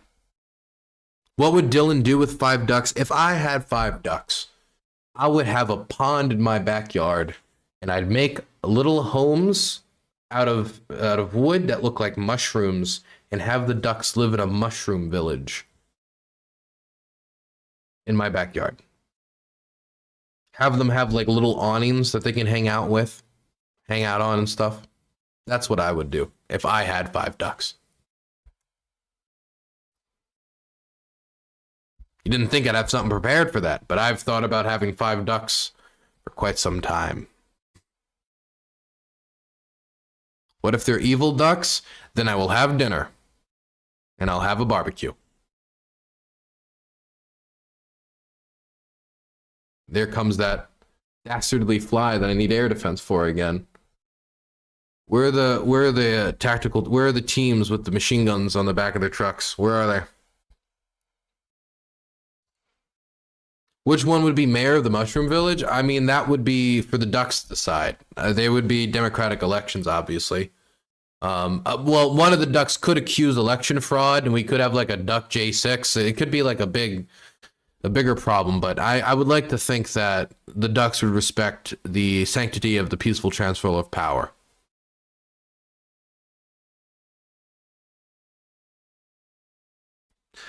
Sorry for asking this question, but I'd be interested in your opinion on this. What do you think about the idea of if Democrats had agreed to the ACA cuts, so American people would hurt, especially the poor, and they would wonder why this happens under Trump? Maybe it's evil, but the other side plays there too.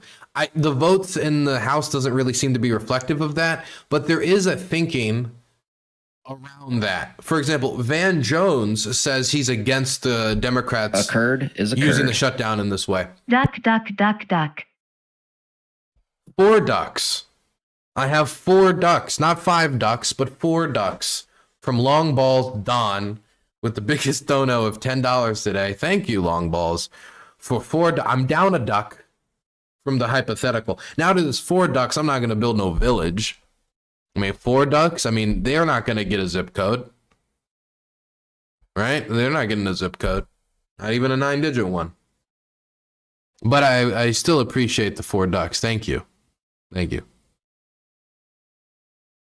But Van Jones, he said while on Bill Maher's program, the Democrats shouldn't have shut down the government now, and they should have waited until December, January, February, until the cuts come into play and people feel the lack of health care. People feel that pain, then they go out and make the argument.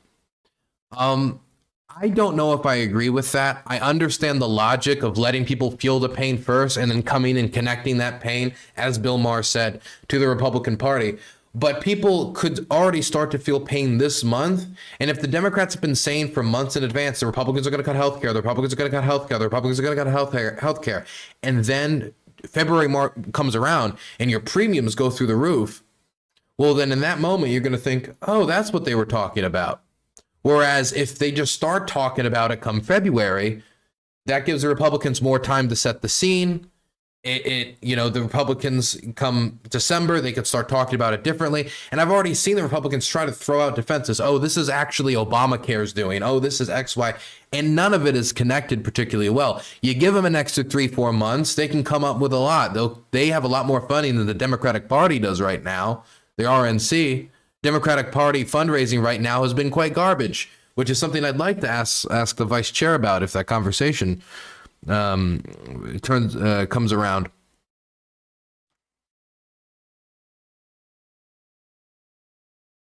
So I think that getting the jump on them might be part of it, but also trying to establish the narrative months before the pain fully develops. I hate to see, as a Europort, the slippery slope of each party focusing on hurting each other more than focusing on legislation. Yeah, but I mean, that's the sad truth of politics. But also I agree principally that you should make a stand here, because if you succeed, well, then you helped people's health care. If you failed, well, then at least people know what your stance was and people can vote accordingly, hopefully, next time around. I mean, the whole Democratic Party strategy for if the shutdown was going to be effective was public pressure. When you ask Hakeem Jeffries, he says that dissent, public pressure building. Duck, duck, duck, duck, duck, duck, duck, duck, duck, duck, duck, duck, duck, duck, duck, duck, duck, duck. Okay. I now have way more than 5 ducks. In fact, the duck immigration crisis has gotten out of control. I have like 20 ducks now. We now have overcrowding and housing problems, and it's become a divisive issue. I can't afford those many ducks. You gave me $20 in total. Maybe I think $25 in total. That's not enough. That's not enough for duck feed for maybe more than a day. I guess I'm moving from a duck little village to a duck farm, it seems. The duck farm has begun.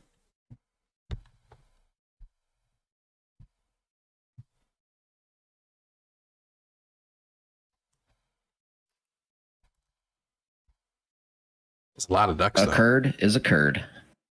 Goose. Okay. This immigration is getting out of control, okay? The ducks were one thing, but the geese are eating The geese are eating our women. The geese are eating our children. This is the Duck 2024 election. The geese keep eating human babies that we keep in our parks. A curd is a curd.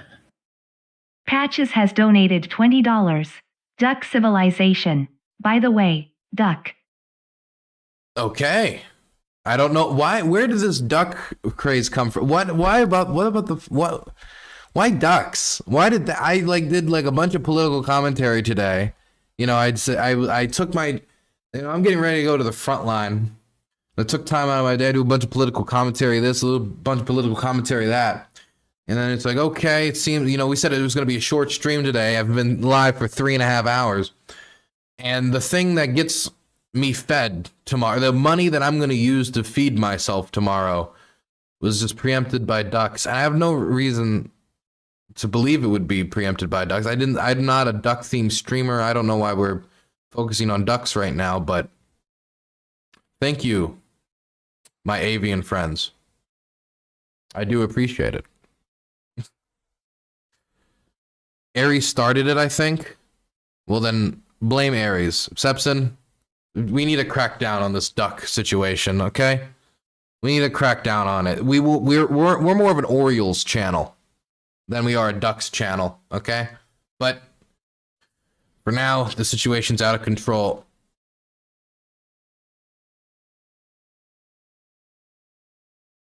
Dylan, did you see the flare-up in violence in Sheikh Maksud? You mean with the Kurds and such? I wasn't paying too much attention to it, but I was seeing that there was elections that are coming up in Syria, and I don't really like the structure of how they're being done. Look, I mean, obviously, it's still, if it's done freely and fairly as it's described, it's still going to be leaps and bounds ahead of what we got under the Assad regime. But the idea that the presidency could choose third parliament seems ridiculous. That sounds like what they had in Myanmar, except you replace the military with the president in the choosing of parliament. Why even have parliamentarians that are chosen? Just have them all be elected. Have two bodies, both the presidency and the parliament, that are representative of the people's choice. Why would you have one choosing the other? Especially since the president is also, I imagine there's going to have to be some amount of supermajority to do any constitutional changes and stuff like that. And if the president can just choose a third of parliament, then anything that the president does not like can probably be stopped constitutionally.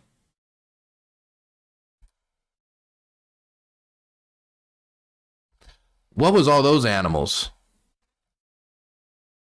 Roll-in initiative with 2 koalas, 2 pigs, 2 tigers, 2 monkeys, and 2 dogs. Noah's Ark needs to land in a Duckland port. Please respond. Okay, we're turning away the boat. That's it. We're turning away the boats. We're closing down the border.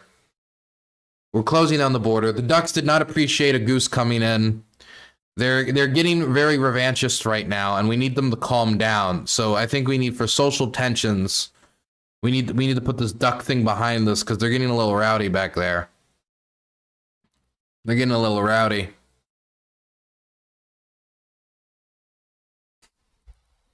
The ducks are asking for living space, and I think I'm just working on containing them at this point.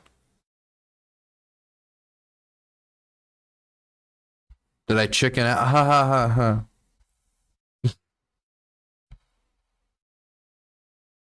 Oh God, I was going to talk about the Democrats running. My goodness. So Jay Jones is a Democrat candidate for Attorney General in Virginia. And some text leaked of him. Not good. No bueno. Mind you, Jay Jones is ahead by like 5 or 6 points. So if things continue as they are, there's a decent chance the Democrats could really sweep in Virginia. But then this message hit the airwaves. This is a text message that Jay Jones sent on August 8th of 2022. And he was talking about this about a rival politician. He wished Gilbert's wife could watch her own child die in her arms so that Gilbert might reconsider his political views. as published by the National Review. Here are the texts themselves. They say nice things about everyone, lol. If those guys die before me, I will go to their funerals to piss on their graves, send them out awash in something. Jay Jones, they say as if they're their mother. Like, Jay Jones. 3 people, 2 bullets. Gilbert, Hitler, and Pol Pot. Gilbert gets 2 bullets to the head. Spoiler, put Gilbert in the crew with the 2 worst people you know, and he receive both bullets every time. Jay, please stop. Lol. Okay.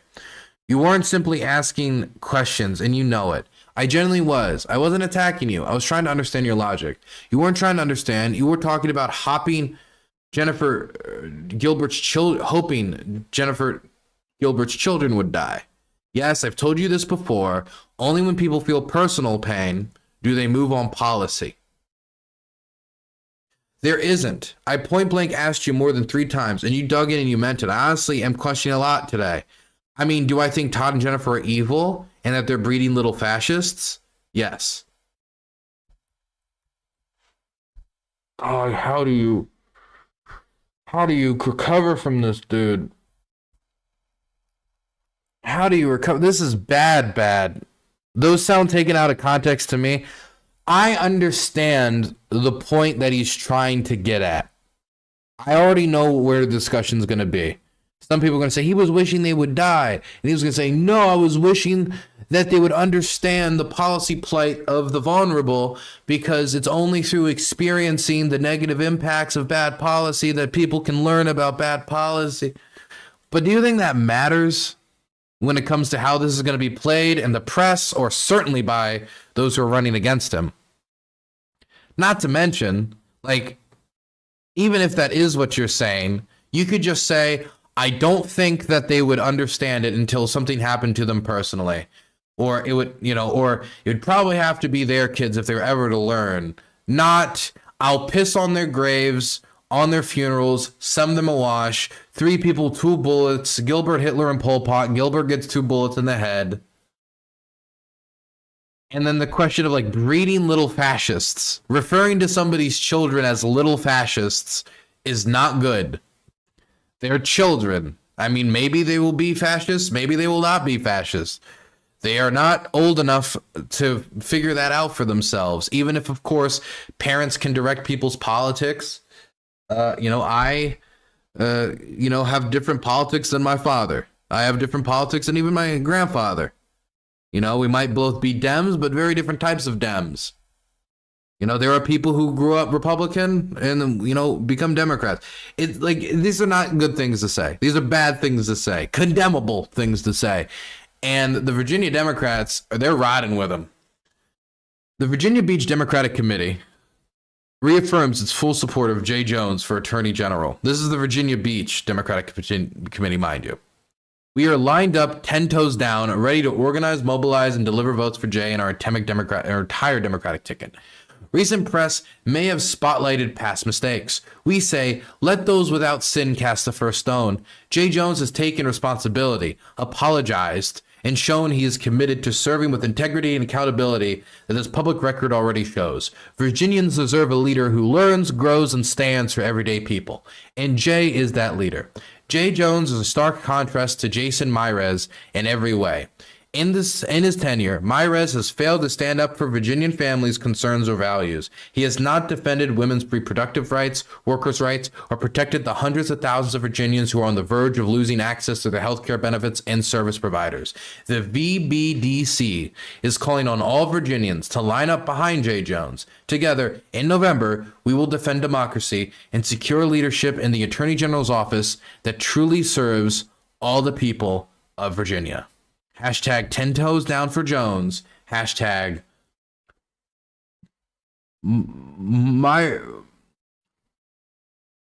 not our cup of tea. Look, I'm sorry. I don't really like how people write hashtags with all the letters crunched up like that, making it indecipherable. I don't care. Okay.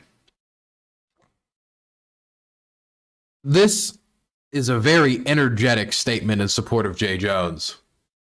Very energetic statement. And I assume that Jay Jones made calls to different Democratic committees to see which from across the state, to see which ones could come out and quickly endorse him so he can make sure that he has solid footing down under himself and his party first before he could go out there and really start swinging again in the general press, trying to win over independents, to show himself not to be a bloodthirsty partisan who would grin at the death and demise of his political opponents and insinuates that their children are fascists, but instead is somebody who can win over a public that voted red just 4 years ago in the Virginian elections. Because that's what you need to do. And after making such a hubbub about how Donald Trump is the great divider in chief, having people like this be the attorney general is one way to undermine that message. If we could switch this person out at this stage, then the person should be switched out at this stage. There should not be messages like this coming out, and people should be careful when they send text messages about the type of stuff that can leak. Because if you put it in text format and send it to somebody else, when it comes to who it represents you as a person, how it represents what you believe, you should always be aware of that. I mean, this is not an election where we can really be taking many risks now, is it? And so someone like this and something like this in J. Jones' record is an unnecessary risk. And that's the problem. And there's no need for unnecessary risks at this stage. Now, of course, the election's right around the corner, so the ability to switch this person out seems much more theoretical, but still. Also, another speaking about political violence directed towards the right, woman sentenced to 8 years for attempting to assassinate Brett Kavanaugh. A woman who pleaded guilty to attempting to assassinate Supreme Court Justice Brett Kavanaugh 3 years ago was sentenced Friday to more than 8 years in prison. Okay, so let me just throw out there. You jump into the Capitol building, charge in, beat cops half to death, and try to overthrow the government and plan it in advance, and you get like a year before you get pardoned and then a bunch of fame and money. Threatened to assassinate Brett Kavanaugh, 8 years in prison.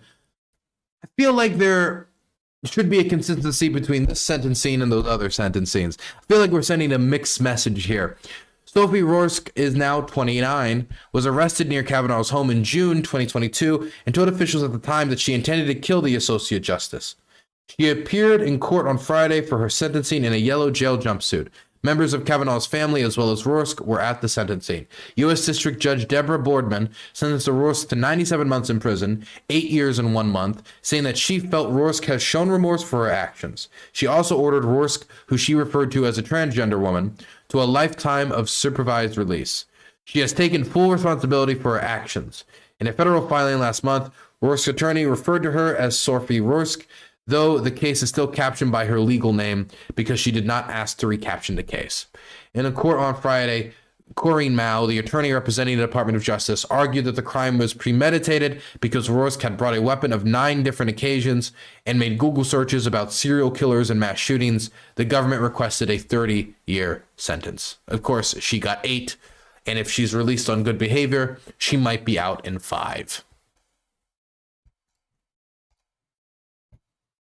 Speaking about political violence, here's another instance of semi-political violence. And I'm saying semi-political violence because it's kind of hard to exactly pin down this case. See, there were these 2 New Jersey teen girls that were ran down by a Jeep.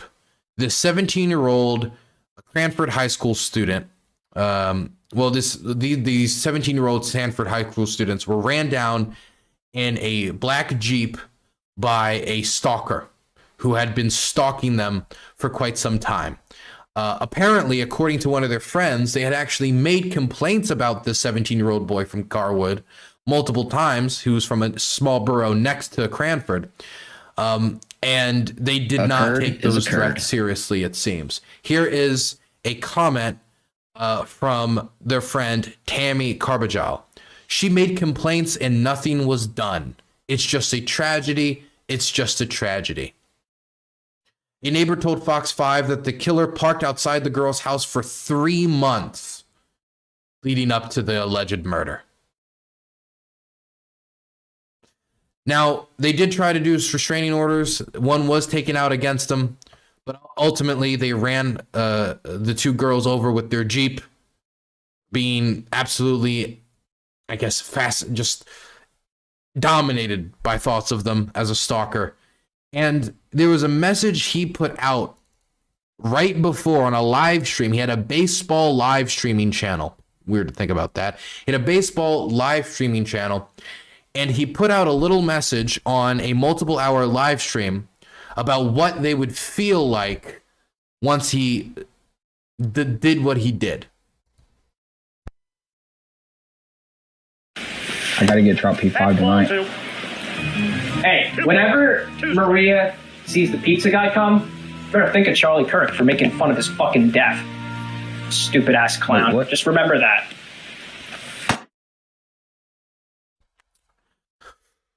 Okay. So, this seems like somebody who was quite upset about the passing of Charlie Kirk, quite upset about what these two young girls said about Charlie Kirk's passing. Again, these are minors. Whether what they said was gross or not, they're not even adults. And so, I mean, young people can say crazy stuff. It's not an excuse, but it certainly isn't a open call for all mercenaries to hunt them down because they said something mean about your favorite podcaster. Anyway, he says this and he goes out and kills them. Now, the reason I said this was partially politically motivated is that before he made these comments and before Charlie Kirk's assassination, he had already been stalking them for months. So this is somebody who is probably clearly mentally unwell in some way, was already engaging in what we would say would be dangerous behavior, stalking young underage girls before parking outside their home, stalking them all hours of the day.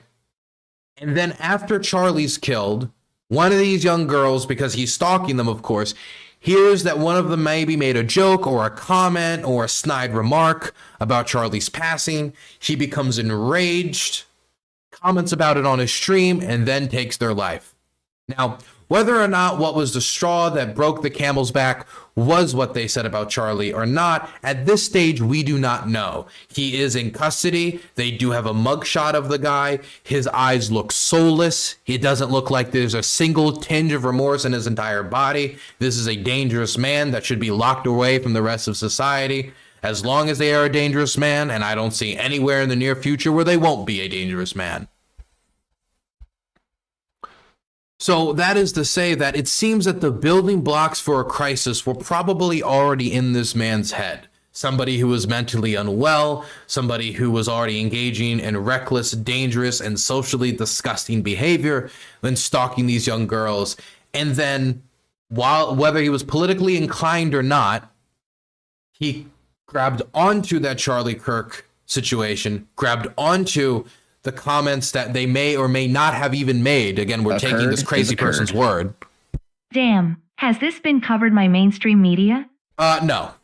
This hasn't really been covered by mainstream media. Thank you for the $10 from the very reputable Long Balls. Mr. Long Balls. Appreciate the $10. I haven't seen this covered much by mainstream media, and it might be because of the same problem that I'm running into here, which is trying to figure out what exactly motivated him. Because it's clear that this was somebody who was already infatuated with these young girls.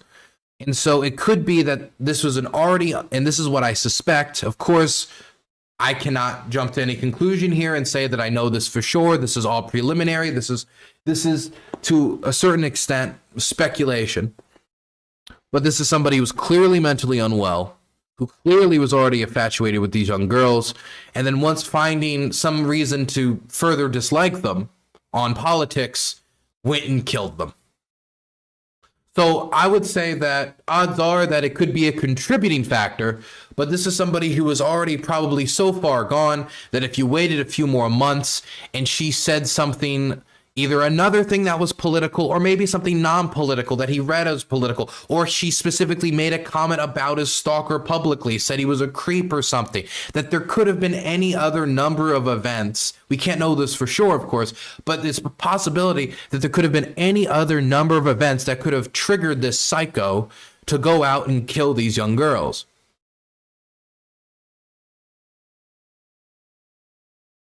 So I think that some of the press might be holding back on the idea that we don't really exactly know all of the motivations, and this is somebody who seems absolutely crazy. But on the other hand, I mean, a lot of these shooters are crazy. A lot of these shooters are unwell. And that's also why a lot of these shootings end up like a mess. Like, for example, that anti-ICE shooting that did nothing but kill detained people and wounded others. Or that church shooting. Or that recent school shooting where that young kid got radicalized online in this type of nihilistic neo-Nazism, shot 2 other students, then killed himself. Like, these are people who all have mental instability in their life that is quite extreme. And so it could be that when we're in such a politically partisan environment and our language is getting more and more extreme, and we're seeing a general increase in political tensions already, people who are already mentally unwell, seeing this giant stage where these types of assassinations, back in the day, back in 2015, 2016, when somebody went and did a school shooting, there was a policy that you didn't say their name. You didn't say their name. You didn't show their face. Some of you guys might remember it. I was in school during these school shootings, and so I paid a little bit of attention. You know, duck and dive, had to be ready. But they didn't say the name. They didn't say, if you were curious, you had to go and you had to do a little bit of digging. Today, no. You show the name, you show the name everywhere, you show the face everywhere. You show not only the face from a mugshot, you show old pictures from their childhood. You show old pictures of them from being in high school. You show recent photographs of them. If you have any footage of them, you show footage of them. If they have a manifesto, you talk about what's in the manifesto. Hell, you might even read the manifesto.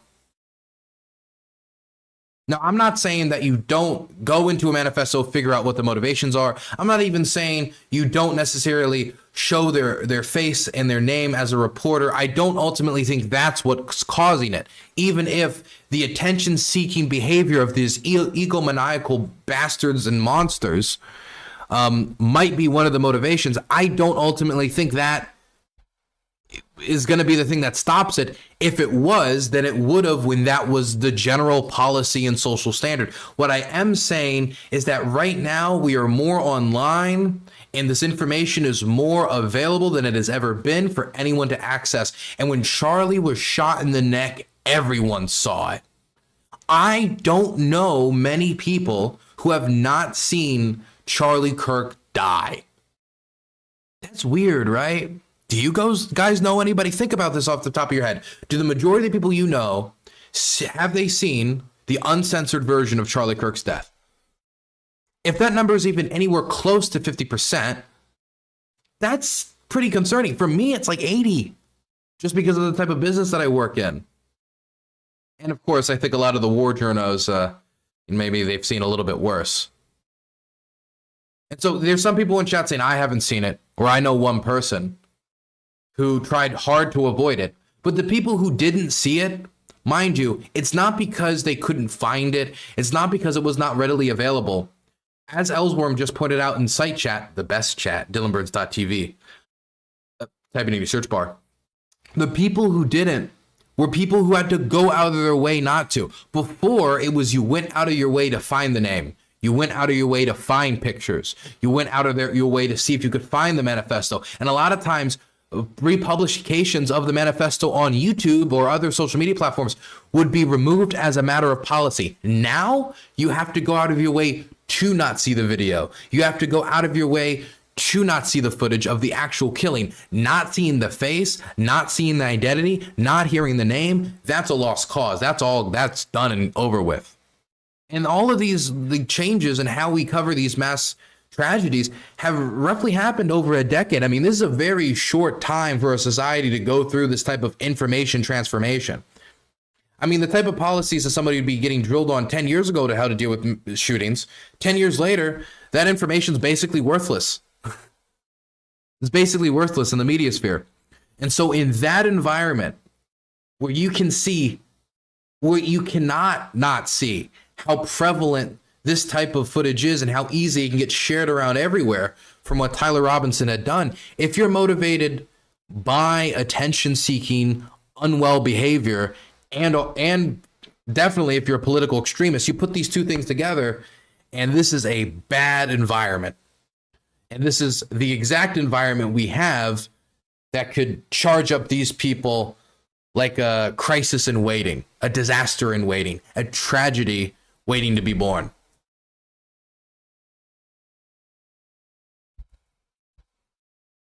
You know, one type of, I don't think gun control is like the end all be all solution as sometimes people classify it as. But if there's one piece of gun control legislation that might make sense in this era, it is some version of the red flag law.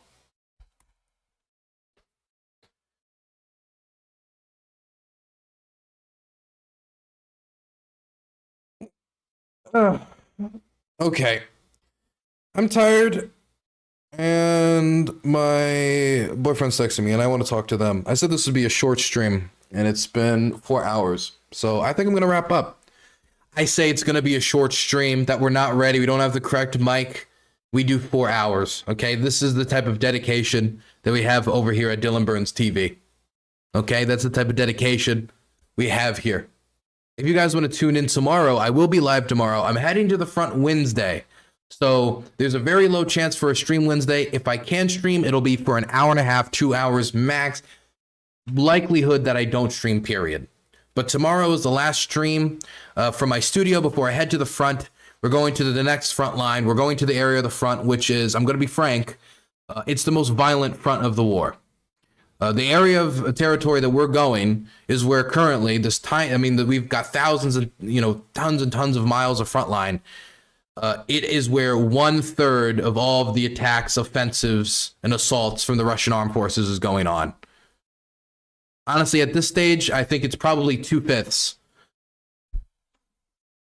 So my philosophy is, if you want to film the war, you got to go to where the war is. A storm chaser's at the eye of the storm. I got to go film this.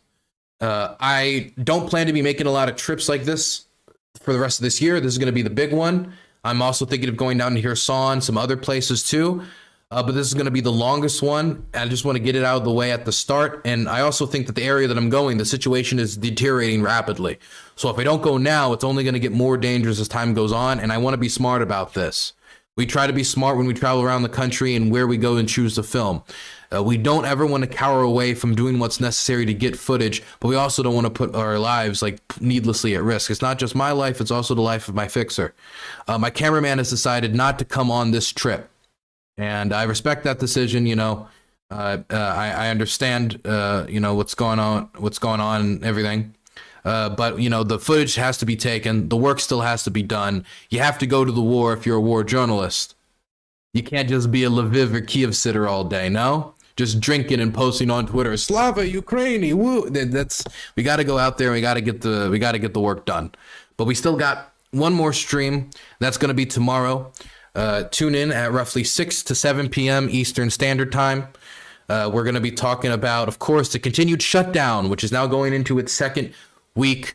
We're also going to discuss Trump just said that he wants to use the Insurrection Act, or that he's ready to. I think that's the direct quote, ready to. So that's more that we want to cover tomorrow.